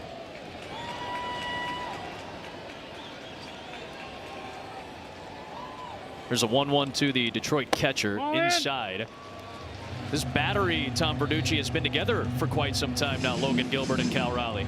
Yeah, it's a great story going back to the 2018 draft. They were both highly regarded college players until their stock dropped the year of the draft. In both cases, for Gilbert, velocity down. And for Cal, watch out, Tom. And for Cal, he had shown less power that season. But the area scout in North Florida for Seattle, Rob Mumau, knew that Logan had an undiagnosed case of mono and that Cal Raleigh had a thumb injury. He vouched for both of those players that you should go ahead and draft them despite down seasons. They did. That year, the Mariners had begun a statistical model to use analytics to draft players, and Cal was number 379 on their list. They took him under Memo's advice in the 3rd round. They've been together since 2019 in the Cal League for the Modesto Nuts, and here they are in the ALDS. Dingler is officially hit by the pitch. Would have been a walk either way. The leadoff man is aboard for the Tigers in the 5th. Thanks for that story, Tom. Here's what Logan Gilbert has done over the course of the night tonight. He's worked that great slider down, the fastball up when he's needed to. Couple of really great splits. But, man, look at that darting action and the slider he's got tonight. It's just so much better than I've seen him the last few starts, man. The last, 2 months, it hasn't looked anything like that. Bunt shown by Meadows. Bare hand by Suarez. Throw to first is in time. What a play by Eugenio Suarez on a bare hand, which looked like a pretty good bunt from Parker Meadows, the speedster. It does move Dingler into scoring position, but Suarez gets the first out. Nice play by Eugenio Suarez. Pretty good bunt by Meadows, maybe a little bit hard, but I love how he gets it and just fires a strike over to Naylor with the stretch. Really nice play. That's going to go down as a sack. He was bunting for a hit, but a nice play by Suarez. And to add to Tom's story, of course, I mean, Cal Raleigh went to Florida State. Logan Gilbert's from Stetson, Florida. Of course you should pick the Florida guys. Come on. You're a proponent of the Florida man. Here's Baez. Sends one out towards right field. That's going to get down for a base hit. Robles, who's got a great arm, is going to fire it in. That ball gets through the cutoff, and Raleigh had to slide up the 3rd base line to make sure he blocked that ball, keeping Baez at first base and preventing any advancement from Dingler from 3rd. But Detroit's got a little life as they have the top of the order up and 2 on in the 5th. So many times you focus so deeply on the top of the lineup, and you get the lead, and then all of a sudden the bottom of the lineup is the one that brings them back in. And the bottom of the lineup can get on for Kerry Carpenter. That's really going to be their best chance to score some crooked numbers. I'm going to ask this question again. We asked it to the Tigers. Why did Josh Naylor not cut that ball? He's not scoring on that ball. Robles has an absolute cannon in right field. And that ball with no out or 1 out, Joey Cora, as aggressive as he is, isn't going to score the catcher from second base down 4. We almost had the same situation arise that happened to the Tigers. Thank God Cal Raleigh went over there if you're a Mariners fan and blocked it up, but why don't we just cut it? Could have gotten a little dicey. This is a dicey situation for Gilbert. 2 on, 1 out, and here's Carpenter. Big spot for Gilbert, even bigger for this Detroit Tigers team. They just have to get at least 1 right here. Look at the numbers the 3rd time through the order when Carpenter faces a starter. Here we go.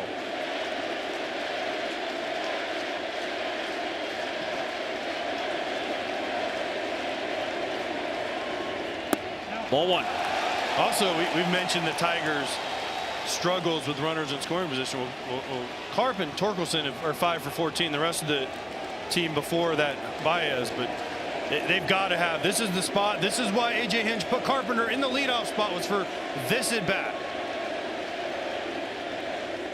On the ground, foul, 1-1.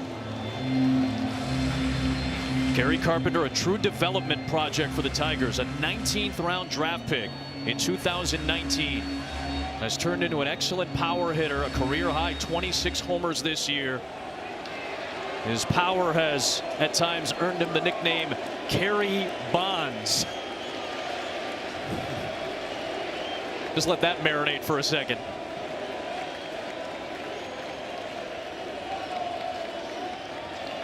First and 3rd, 1 out, 5th inning, game 3. Tigers trying to get on the board. Did you try to put this runner in motion right here, AJ? 1-1. 2-1, smothered by Raleigh. Unless you can get a huge jump, but Raleigh really throws well, and Logan Gilbert's not that slow to the plate.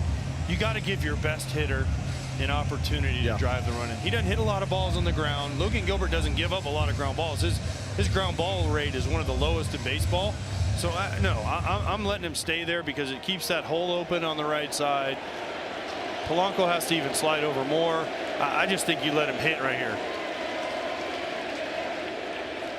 Carpenter fights off a slider, 2-2. but now he's got him set up for the split. He's got the high fastball he can go to. You just threw him a slider, he can throw him a split or the back foot slider. There's so many options right here, but like you said, Wayno, he's got to put this ball in play and get at least one run home.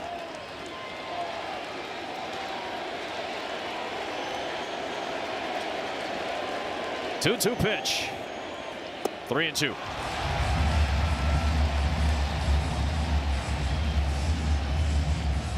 You got to throw him a strike. You got to make Carpenter beat you right here. Gleyber Torres is 2 for 2.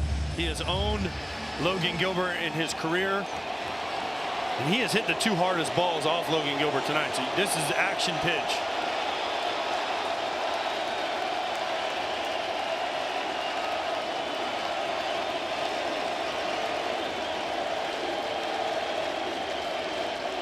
Payoff to Carpenter coming. On the ground to second. Robles to second for 1. Crawford to first. Naylor did not keep the foot on the bag. He juggled the ball and the run scores. Dingler gets Detroit on the board. They get the lead out from the runner at first and Baez. Crawford's relay off target. Naylor couldn't squeeze it. 2 down in the inning, and Detroit gets a crucial run back. RBI fielder's choice for Carpenter. Well, he got the ground ball. The one thing we didn't think would happen, he hits it right at Polanco. Just a bad throw by J.P. Crawford that pulls Josh Naylor. I love Cal Raleigh's reaction. A little bobble. Yeah, he bobbles it right there, so he didn't complete the catch. Yep, that's right. Des Bryant style, did not complete the catch. He was, yeah. Here's Torres, who's got a couple of hits tonight off of Gilbert and is 8 for 18 now, as AJ was talking about in his career. You see the ball almost stuck in the glove. That's when he hit the ground. Yep, could not complete the process of the catch through the ground, to use the NFL parlance. It's a very, very big spot for Logan now, because sometimes when that was a patented double play right off the bat, right? And sometimes when that doesn't happen, you can lose your focus just a little bit for a small second. Can't do that in the playoffs and against big league hitters. Ball and a strike. Torres, check swing, bouncer, foul, 1-2.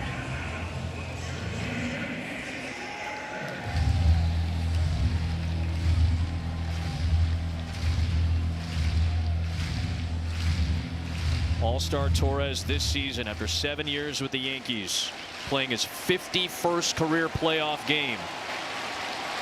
Gilbert, his 2nd career playoff start, trying to finish the 5th. 2 balls and 2 strikes.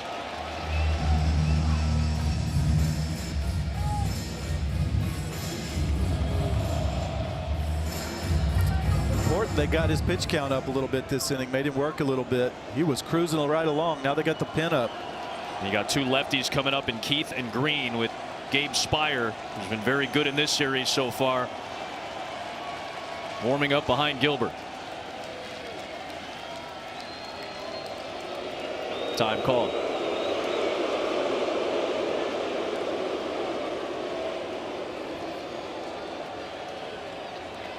There's the updated numbers for the Venezuelan native. 3-2 on Torres, who at age 14 moved to Maracay from Caracas in Venezuela to enroll in an academy that had contacts with major league scouts. Got sought out by the Cubs, signed as a free agent with Chicago. Nice block by Cal Raleigh to keep the runner at first here. He is so good. That's how you win a platinum glove right there. You block everything. You have 0 pass balls in the entire year.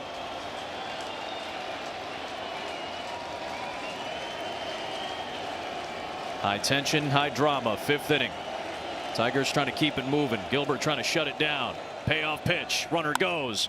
Little chopped swing to Naylor. Flip to Gilbert covering, and he limits the damage to just 1 run. Naylor, who committed a crucial error in Game 2, just unable to hold on to it. That would have ended the inning and prevented a run.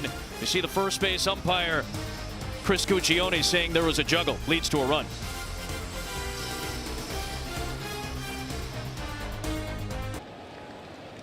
It is a pinch hitter, Mitch Garver, swinging at the first pitch he sees from the lefty Brant Herter. Out to carry Carpenter and right. So 1 pitch, 1 out for Herter. who's been very efficient in his outings in this series so far. He's going to need to be. You got Robles coming up, and then another lefty and Crawford due up. You would think maybe that would be it for Herter. Oh, he's definitely done at Crawford. With Montero up, I'm surprised that Dan Wilson went to the pinch hitter so early for Canzone with Garver, because trying to force his hand out. You got 2 pitches, 2 outs. Now he stays out there. He can have a quick inning, get him right back in the dugout.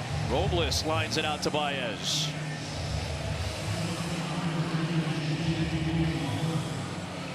And indeed, it is Cater Montero, right-hander, loosening up in the bullpen.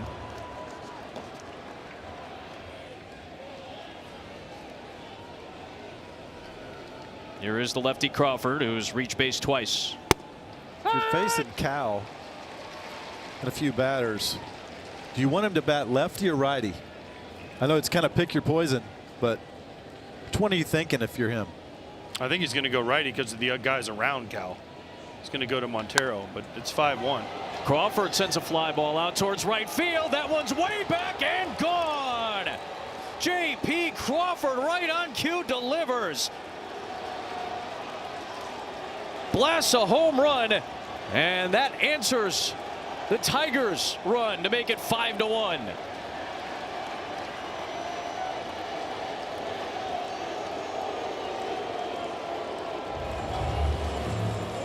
You just kept the most, like you didn't change your inflection at all in your sentence. You just kept going like it was part of the paragraph. It was.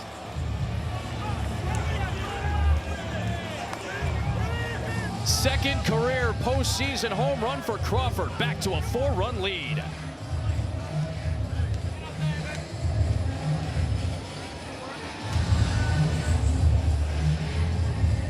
Call to the bullpen is sponsored by AT&T, and it is Cater Montero who got the save in the opening game of this series after pitching a scoreless 11th inning. Only allowed a Julio Rodriguez single. It was the tying run on base, but he finished it off for Detroit. Meanwhile, J.P. Crawford, who hit a home run off of Justin Verlander in the postseason a few years ago, and he was a member of the Astros, of course, longtime Detroit Tiger. It's his second career bomb in the playoffs and makes it a 4-run game once again, and has stunned these Comerica Park faithful once again. Montero got a Rosarena to ground out in the 11th inning on Saturday night. Ball and a strike. That was an absolute blast by J.P. Crawford. As soon as it touched his bat, everyone knew that was a homer. That was the first guy to reach against Brant Herter in this series. He had been excellent in his first 2+ outings until that bomb by Crawford. You were the first one to know, AJ. No, JP was first, and I was right behind him. It was so well timed, though, because the crowd was just getting in it. 2-2. Sweeper, this is such an awesome angle. He knew it. Look at that flip. Is that a flip or a drop? But I love he dropped his head. The crowd. It's like he's disgusted by it. Rosarena foul tips it into the mitt of Dingler. Montero trying to keep the Tigers going a little bit with some applause, but J.P. Crawford silenced the Motor City. As A.J. Pierzynski likes to say, right into the whomping zone. The reactions as Raleigh has gotten some help tonight from the rest of this supporting cast.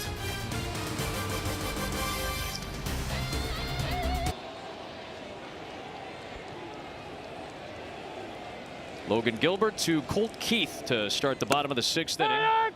Right back with a 4-run advantage after the J.P. Crawford crush job on a hanging breaking ball to make it 5-1. Whew.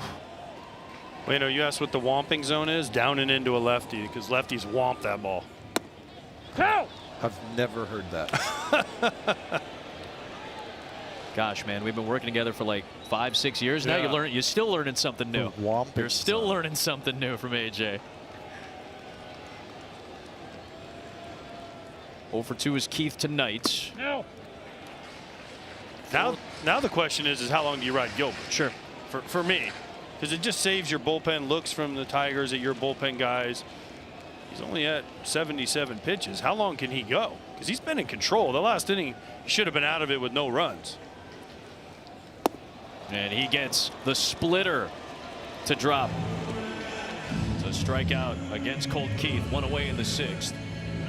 Take a look at our home team profile. It's sponsored by Wayfair and the great Miguel Cabrera threw out the first pitch tonight.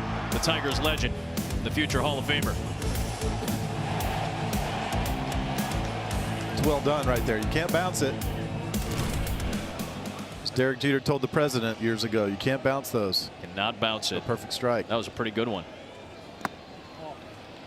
Riley Green takes ball 1. What is that? That's what I want to know. Whatever what it is, that is chain? sick. That is impressive. Is that his Triple Crown chain trophy thing? If that's the case, that's even sicker. That's awesome. 1-0 to Green. He's had a rough night tonight. He has struck out on the splitter and on the slider swinging. We got to get Tom Verducci to find Miggy and get a better look at that chain so we can find out what it is. I think we need to get Tom Verducci to wear the chain. That jacket. I would love to see it. The jacket Miggy had on was sick too, by the way. That orange satin old starter looking jacket. Starter jackets are back, man. Green skies one into foul territory. Over is Suarez with a basket style catch for the second out.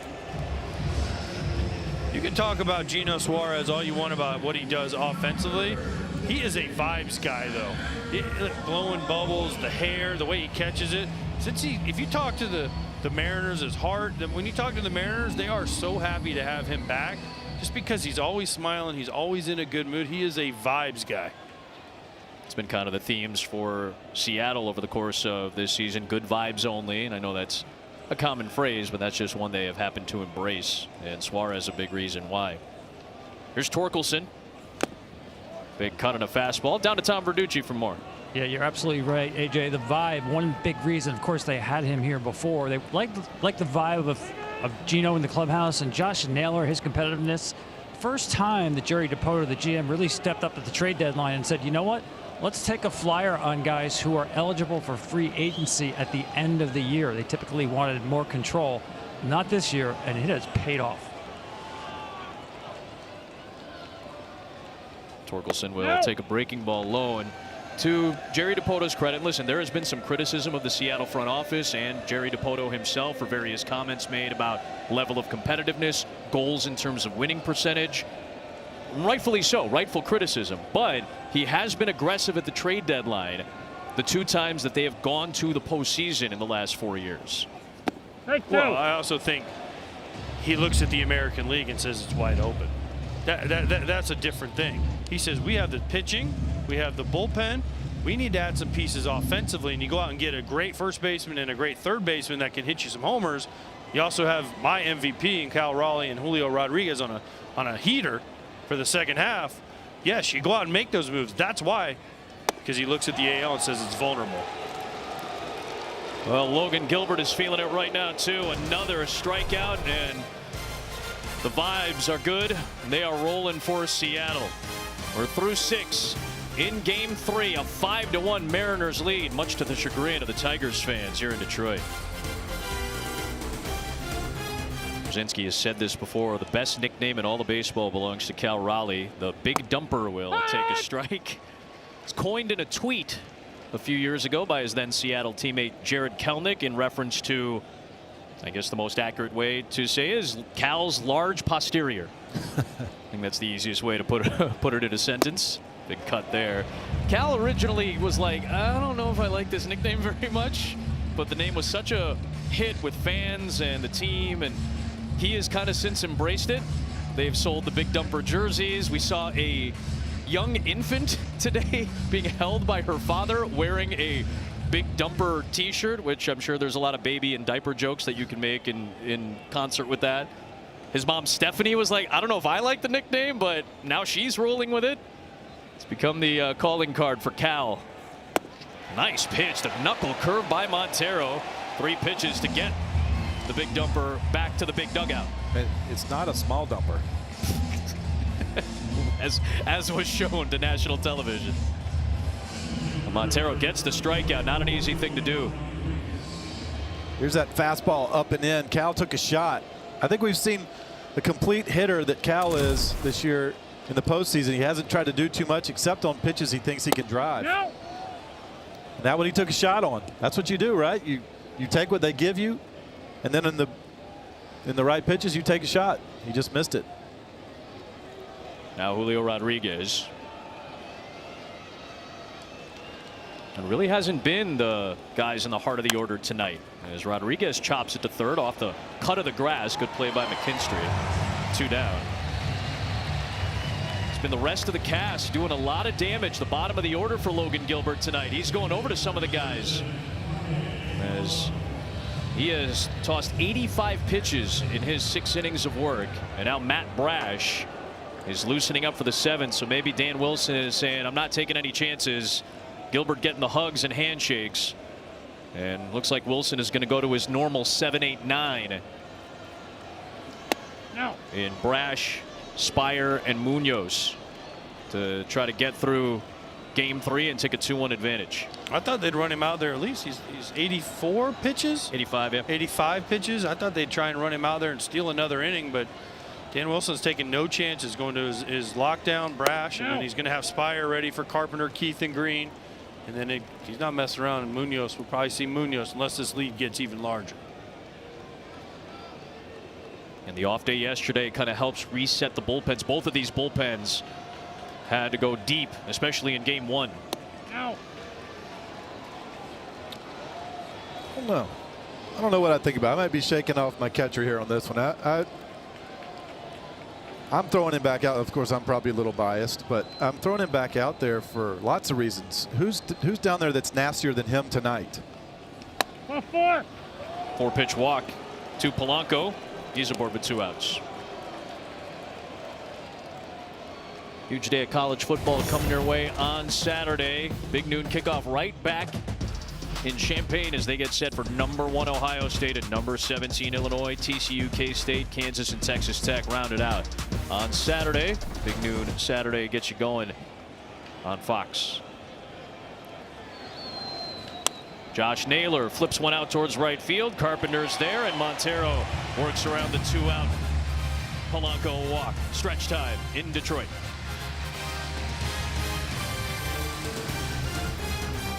Game is now the best network in America.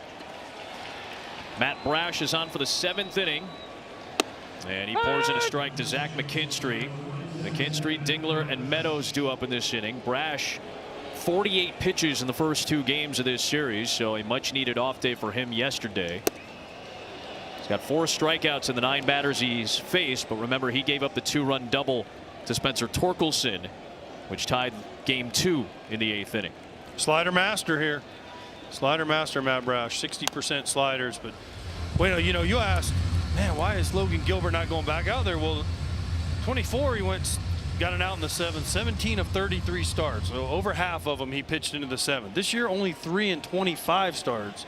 I don't know if it's the flexor injury or what, but Dan Wilson isn't taking any chances right now. And I understand, Wayno, where you're coming from on that too. Obviously your natural pitcher's bias, but it was an interesting point. Like, who else do you feel like is rolling and is as nasty as Logan Gilbert right now? I understand both sides of this. Well, I'm just looking up hits allowed. You should have probably got out of that 1 inning with no runs. No. Sometimes, I think you mentioned this the other day, AJ, when you take out that starting pitcher, the other side, they breathe a big sigh of relief because you didn't have a chance against the starter. Back up the middle, McKinstry to the shortstop, Crawford. And there's one away here in the 7th.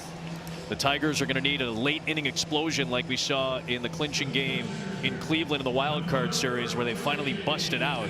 That's the only game we've really seen A.J. Hinch's offense look like it did closer to the first half of the season.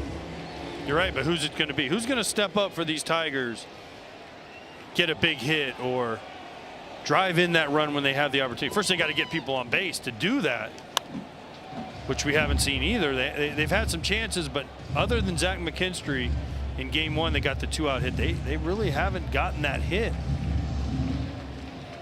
Just 4 hits tonight against Logan Gilbert. Hit a batter as well.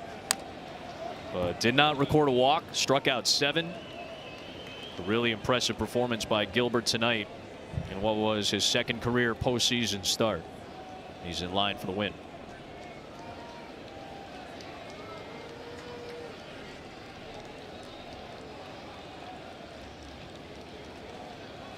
No. You're still guaranteed an at-bat if you're Carpenter.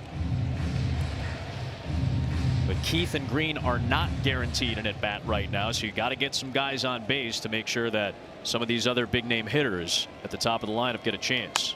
Or the top half of the order. A bouncer again to Crawford. He retires Dingler.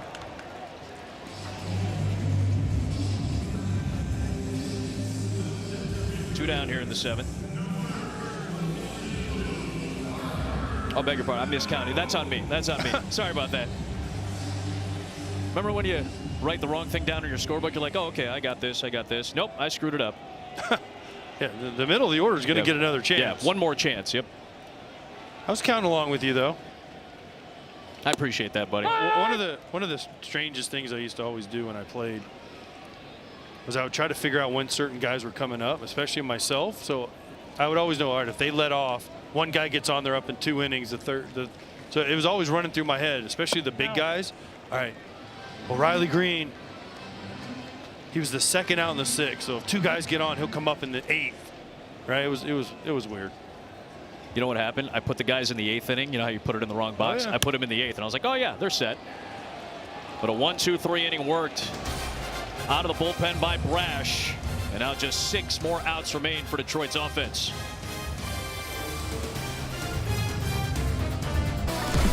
Game summary is sponsored by Chipotle. Near 3-hour rain delay.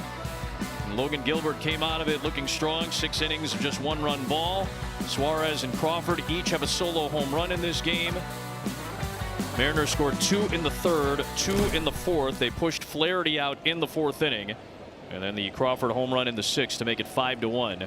Cater Montero to Eugenio Suarez for a strike to start off the top half of the 8th inning.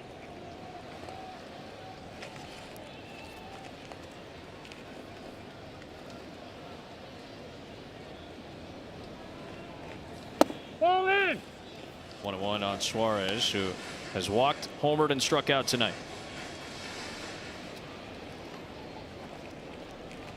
Been a rough go for the Tigers. Their first home game in over 2 weeks. And Suarez chops one to the left side, grabbed by Baez. Low throw, dug out by Torkelson, 1 down.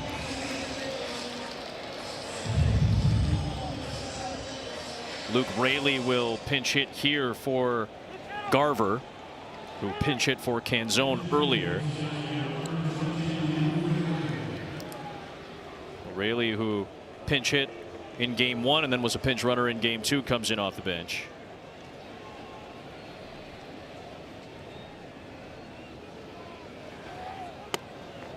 There's a strike. Mariners came out and scored first. They've scored first in all 3 of the games of this series. They've out-homered the Tigers tonight. And that's usually a good omen come postseason time. This playoffs, the teams that score first are 12-7 in the first 19 games. Teams that out-homer their opponents are 10-2 so far in the postseason. That has been a pretty common trend. I got a piece of Raley on the leg, so he gets aboard with 1 down to the 8th. Well, and a bigger stat for the Mariners. They hit 2+ homers. They were 45-19 in the regular season, and they won game 2 with 2 homers from Polanco, so 46-19. And right now they have 2 homers, so they could go to 47-19 if they hit 2+ homers.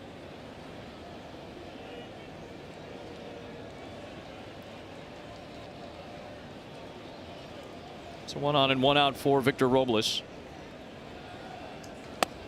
on the corner. What do you think about this hit by pitch? Looked like he might have stuck his knee into it just a little bit. Didn't move it. You can't control your back leg, Wayno. Quit begging. Okay, all right. What's he supposed to do? Well, I see that college baseball there.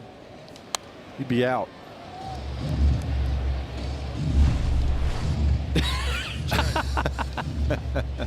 We got ice. Just goes, nice job, Luke. That's what the dugout's saying right now. Montero's 0-2 to Robles. Hit out towards right field. Carpenter to his right and reaches up and drops the ball. It's been that type of night in Detroit. Raley is gunning for third. Into second base. Cruising in is Robles. And there are two in scoring position with one out. And absolutely should have been caught by Kerry Carpenter. Well, he got there. He should have had it. He just ticks off his glove. And like you said, it's just been kind of that night for the Tigers in Detroit tonight.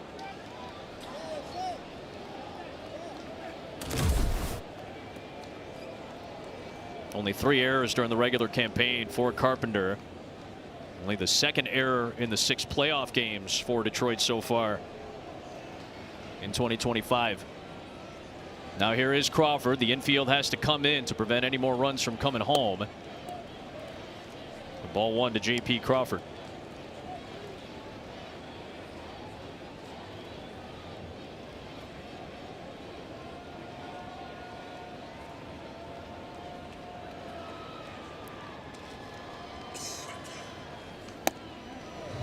Two and 0.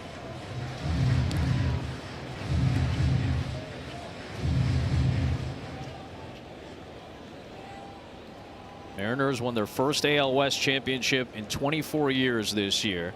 That was the last year, 2001. They went to the ALCS. Tigers in their second straight division series. Their last ALCS in 2013. Mariners had to lock it down in September. They had an excellent final month. They won 17 of their last 21 games. Tigers had that tough September where they ended up giving up the division to Cleveland. Crawford fouls it. It's 3-1. And the green light there. AJ, talk me through what a hitter's thinking right here. Infield in. Well, you want to get a good pitch, first of all. You want to try to get a pitch up that you can drive. In 3-0, I love the green light because you're going to be aggressive. Now here you're thinking, all right, he's probably going to throw me something soft. Righty on deck, load the bases. And that's why he got beat right there with the 96, because he's thinking the same thing. Because you always in the back of your mind as a hitter, you look over there, you say, all right, Randy's on deck, he's righty, there's a right-handed pitcher. They want to set up the double play to get out of it with one pitch. But he was good enough to foul it off. You're thinking all that when you're in the box. All that happens. It happens quick. But all that ran through my head.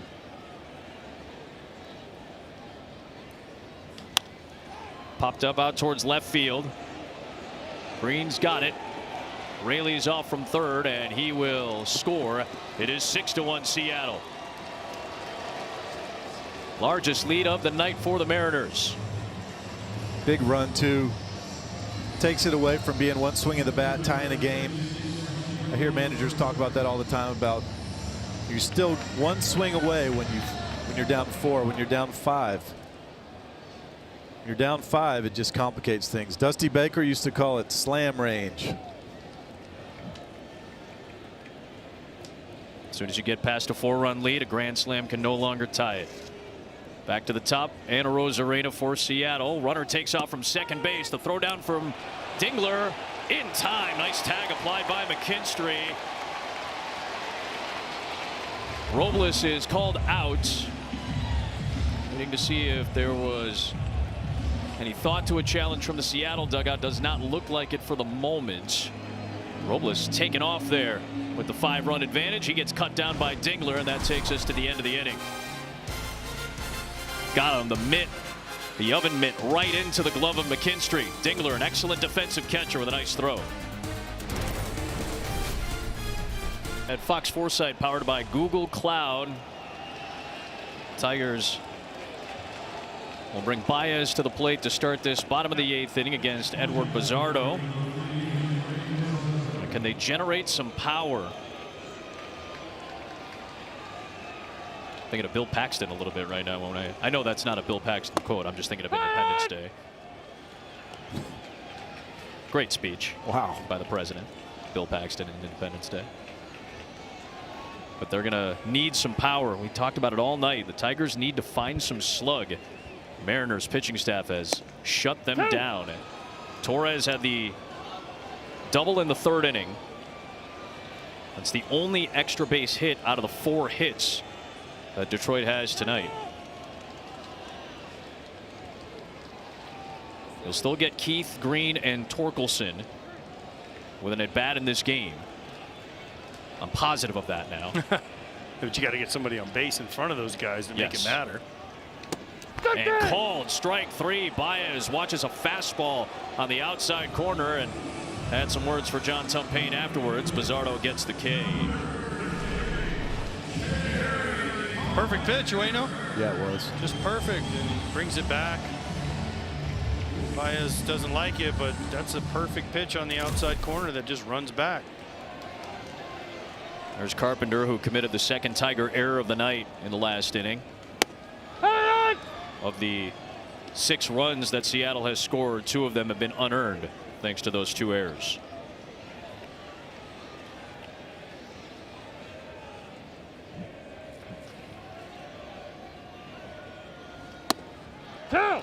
Quickly 0-2, and Bizzardo is coming out throwing strikes.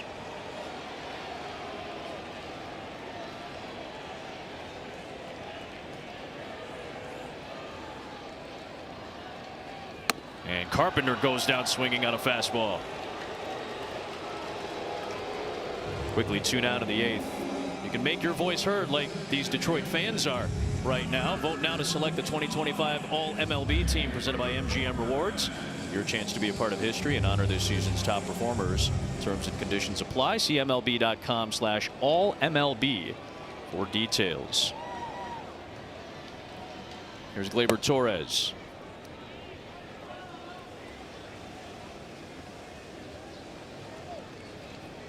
He had 2 of the 3 Tigers hits in the first 3 innings. Only 1 for Detroit since.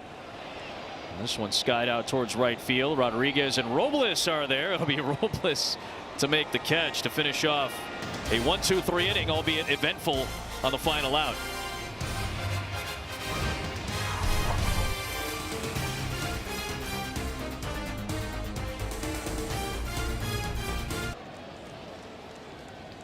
Randy Arozarena takes a strike to start off the 9th inning from Brennan Hanafy, who makes his 2025 playoff debut. Last pitched on September the 11th. And Arozarena slashes one down the first baseline fair. Helmet flies off as Carpenter flags it down. And it's a leadoff double in the 9th for Arozarena. Well, that's why if you're Victor Robles, I don't know what he was doing trying to steal 3rd. I get you're trying to be aggressive, but that could have possibly been another run right there with the top of your order coming up. You got all the momentum in the world. Let's just let Randy Arozarena hit this double down the right field line and drop me in. His 2nd hit of the night, his 3rd of the series. He had an RBI back in the 3rd as well. Now Cal Raleigh.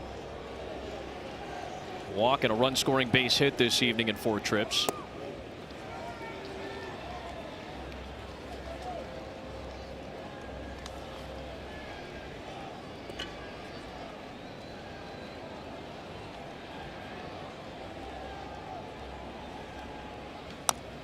Son of a college coach, his dad Todd, former head coach at Tennessee, the Vols baseball team.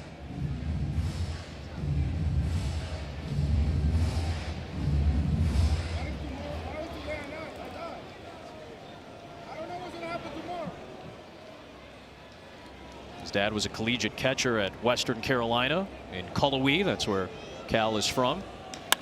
He sends one the other way. Well struck ball deep left field and gone. Raleigh's first of the playoffs, and it's 8-1 Seattle. They are feeling it.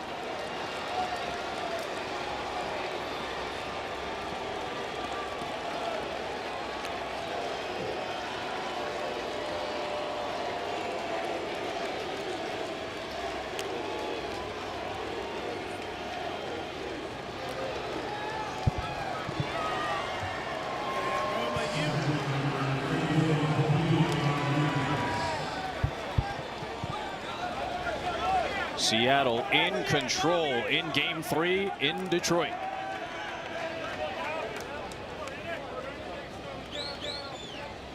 Third Mariner home run of the night, and here's Rodriguez. Well, 60 homers in the regular season, first one in the postseason. And the one thing the Tigers said, we have to keep him in the park. 3 home runs tonight is not the recipe for the Tigers. Rodriguez out to Meadows in right center. First out of the ninth. Back to the home run. Is that fastball up and away? Yeah. Fastball up and away, and Cal just didn't try to do anything too much. Just took it with him. Oh, great pick right there. He literally has a shirt that says "dump here." Oh my word! And he got the home run on a bounce for 61. For number 61. No way. Could not have been scripted better. That's AI. That is digitally placed by our crew somehow. Just a great piece of hitting though. Didn't try to do too much. Didn't try to pull it. Just drove it to left field. Took it with it. Polanco skies one out to Meadows in center. 2 down.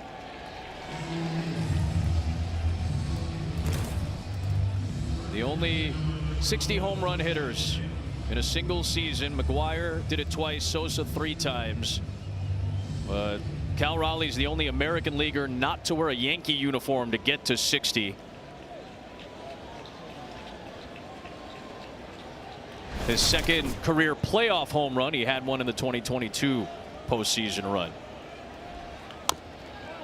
I'm still blown away by the fan catching that with "dump here" 61 shirt on. It was a great pick, by the way. So he's got the 61 shirt. He's got a 62 shirt. That's pretty awesome. That's just impressive preparation. Is that guy a Boy Scout at some point too? What are the odds of that? I don't know. StatCast, powered by Google Cloud, will tell you in moments. 3 pop-outs. He's got the shirt on. That's incredible. To the bottom of the ninth we go.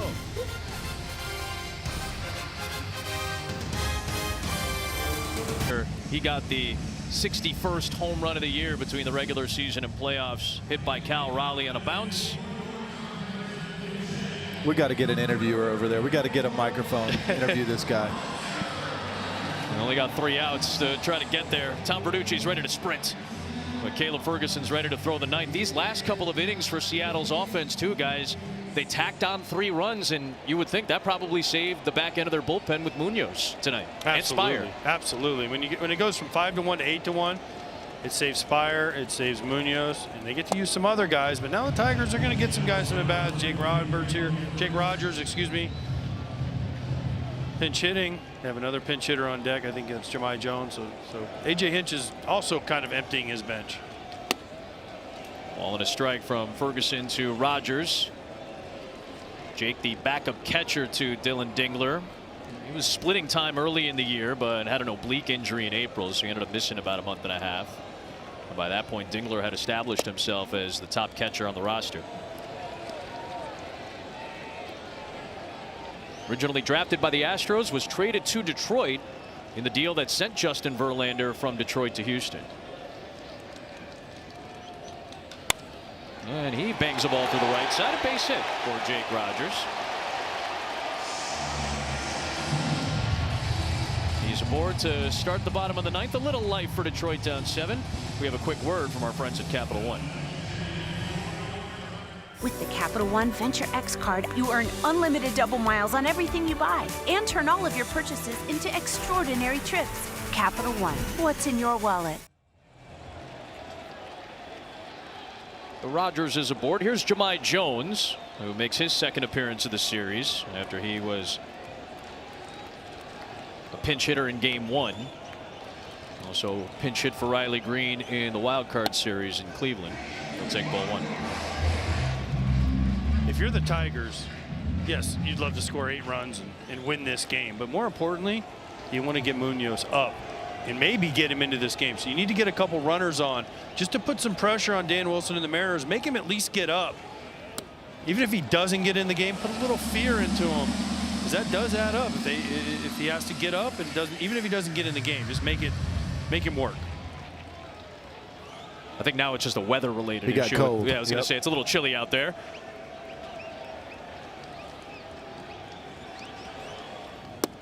Jones will take ball. It's 3-0, and again, Seattle's in control of this game, but every pitch in the postseason still matters because they compound over the course of a best-of-5 or a best-of-7 series. And Jahmai Jones backs up Jake Rogers off the bench. A couple of base runners against Ferguson.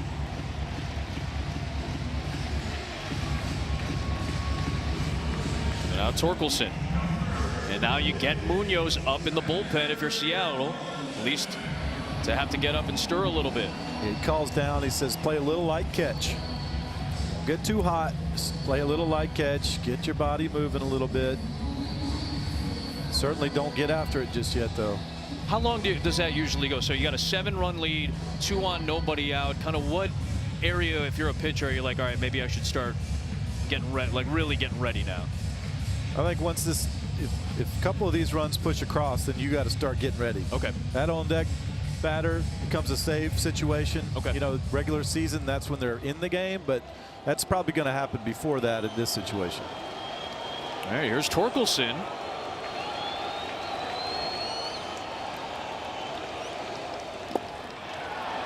I think one more batter gets on, he's letting it rip. Yeah. You don't want any momentum to be built for the Tigers. You don't want anything. You want to shut this game down as quick as possible. You see Dan Wilson. That's why managers have gray hair. When do I bring in my closer? When do I bring in my closer? And he's letting it rip. Forced him to get up and start throwing. There he goes. There's a strike.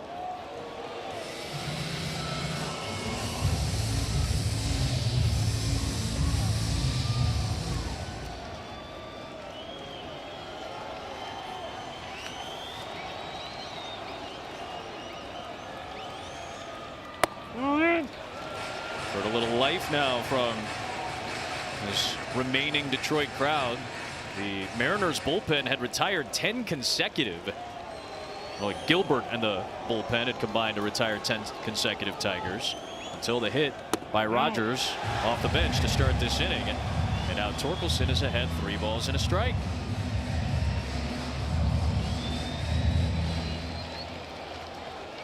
Gilbert's like, all right, that's enough.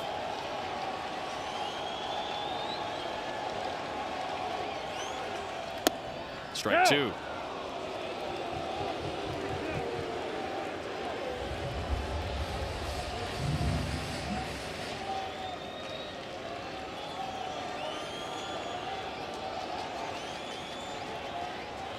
Payoff pitch down the right field line. That's a fair ball for Torkelson. Rogers will score. Jahmai Jones runs through, and he will score. The Tigers a little life here in the 9th inning, and Torkelson adds on 2 more RBIs.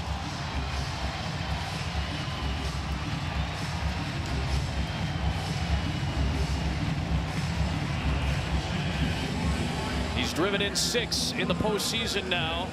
As Torkelson, it's an 8-3 ball game, and Munoz might be a little closer to coming in. It's another hitter just taking it where it's pitched. Up, out over the zone. And those balls that are up, out like that gives the hitter a chance to drive it. If it's down and out, it's really tough to do that. Pinch hitter is Andy Ibanez, one of the best pinch hitters in baseball. Had 12 pinch hits this season to lead the club and to lead the major leagues. This is it for Ferguson. There's no way he gets past Ibanez, especially if he gets on, obviously. Yeah. Man, you love the confidence that Dan Wilson has in Ferguson, but you just don't want to give the Tigers any momentum at all. Just step on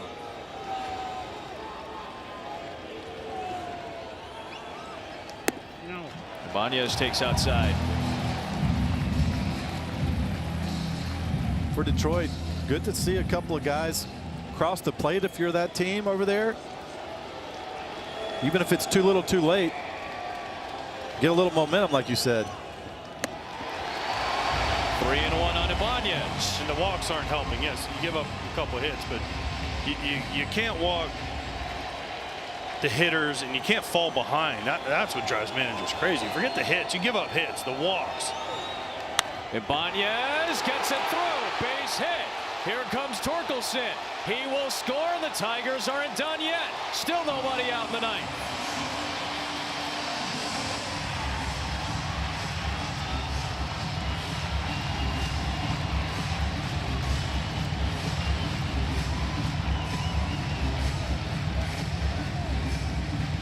Will Vest, his biggest fan, Vest guy, out at Comerica. He's into it, and these remaining Tigers fans are into it as well, as Senor Smoke Andres Munoz is going to have to come into this game.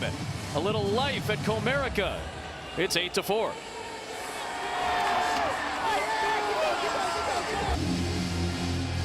A rough go for Caleb Ferguson out of the Seattle pen.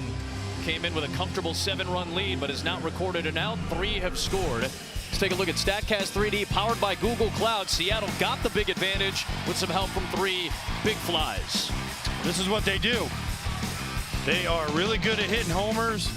We've mentioned their numbers when they hit 2+ homers, but when they hit 3, they're even better. 28 and 6, and those were 3 absolute blasts. So now Andres Munoz, who was not expecting to pitch, I imagine, about an inning ago, is trying to come in to finish it off. He still has to record 3 outs. He pours in a slider strike to Dylan Dingler. Munoz 25 pitches in game 1 when he pitched the 9th in a game that went to extras. 14 pitches to get the save in game 2 with a 1-run lead. No. And this is all you can ask for if you're the Tigers. You made them get their guy up and get him in the game. You might, again, the chances of coming back and winning this game when you're down 7 in the 9th aren't high, but this is, you got to shoot for moral victories at this point. No. That add up to hopefully win and get him, win tomorrow, get to 5, and you get to see Munoz maybe 2 more times. AJ Hinch almost emptied out his whole bench in this inning, and the guys off the bench all delivered. Dingler skies one out to left. Rosarena waiting, and he's got the seemingly elusive first out of this 9th inning. Ibanez goes back to first.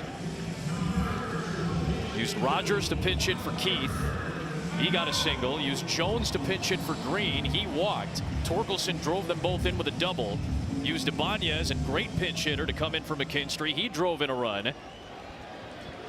Dingler flies out. Now here's Parker Meadows.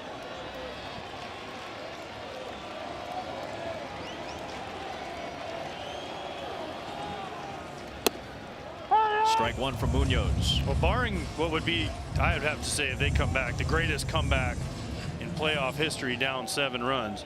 This will be their 8th straight loss at Comerica for the Tigers. They haven't won at home since September 6th.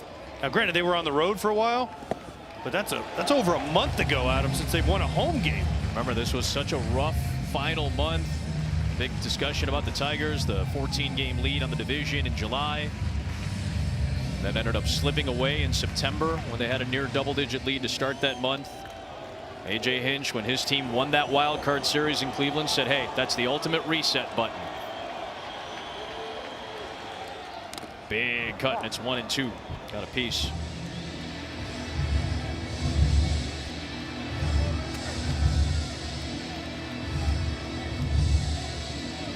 Now Raleigh shaking out that right hand. Kind of clipped him off the foul, off the ground. You can see Cal's hand may have been in the path of that bounce.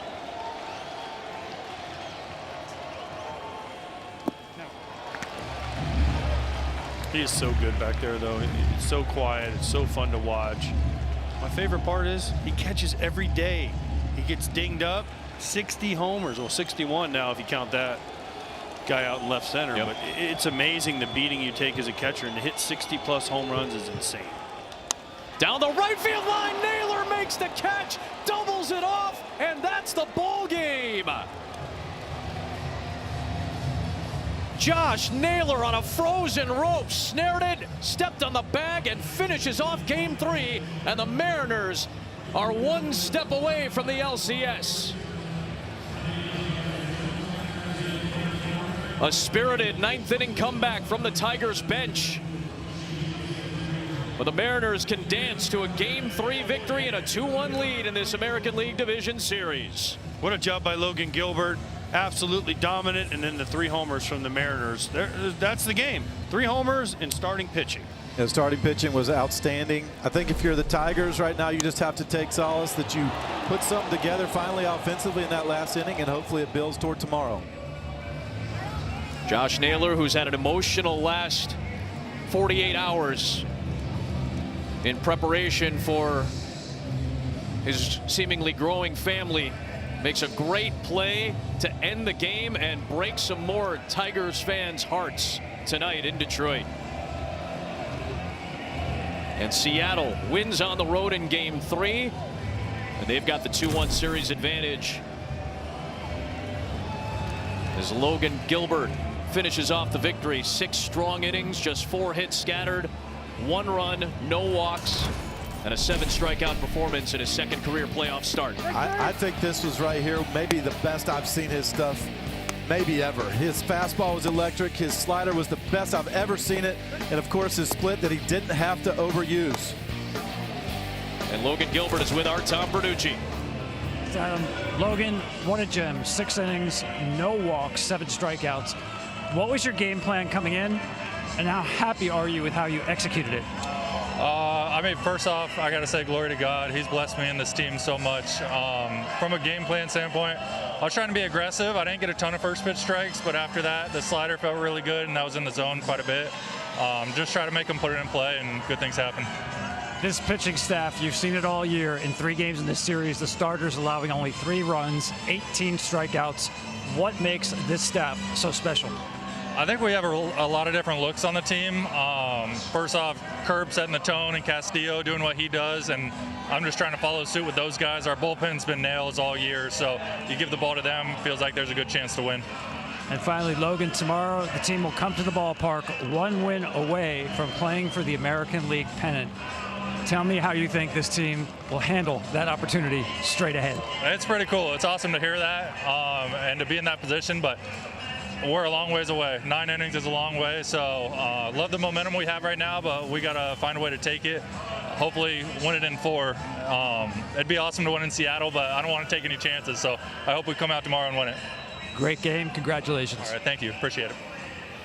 Back to you. Well, we've got more playoff baseball right now on FS1. Blue Jays are taking on the Yankees in the Bronx in Game 3. If the Blue Jays win tonight, we will have Game 4 at 7 Eastern. If the Yankees win tonight, we will be with you at 3 p.m. Eastern time tomorrow. For Adam Wainwright, AJ Pierzynski, Tom Bertucci, the wonderful women and men of our Fox Sports crew, Adam Amin saying good night from Detroit. The Tigers with an 8-4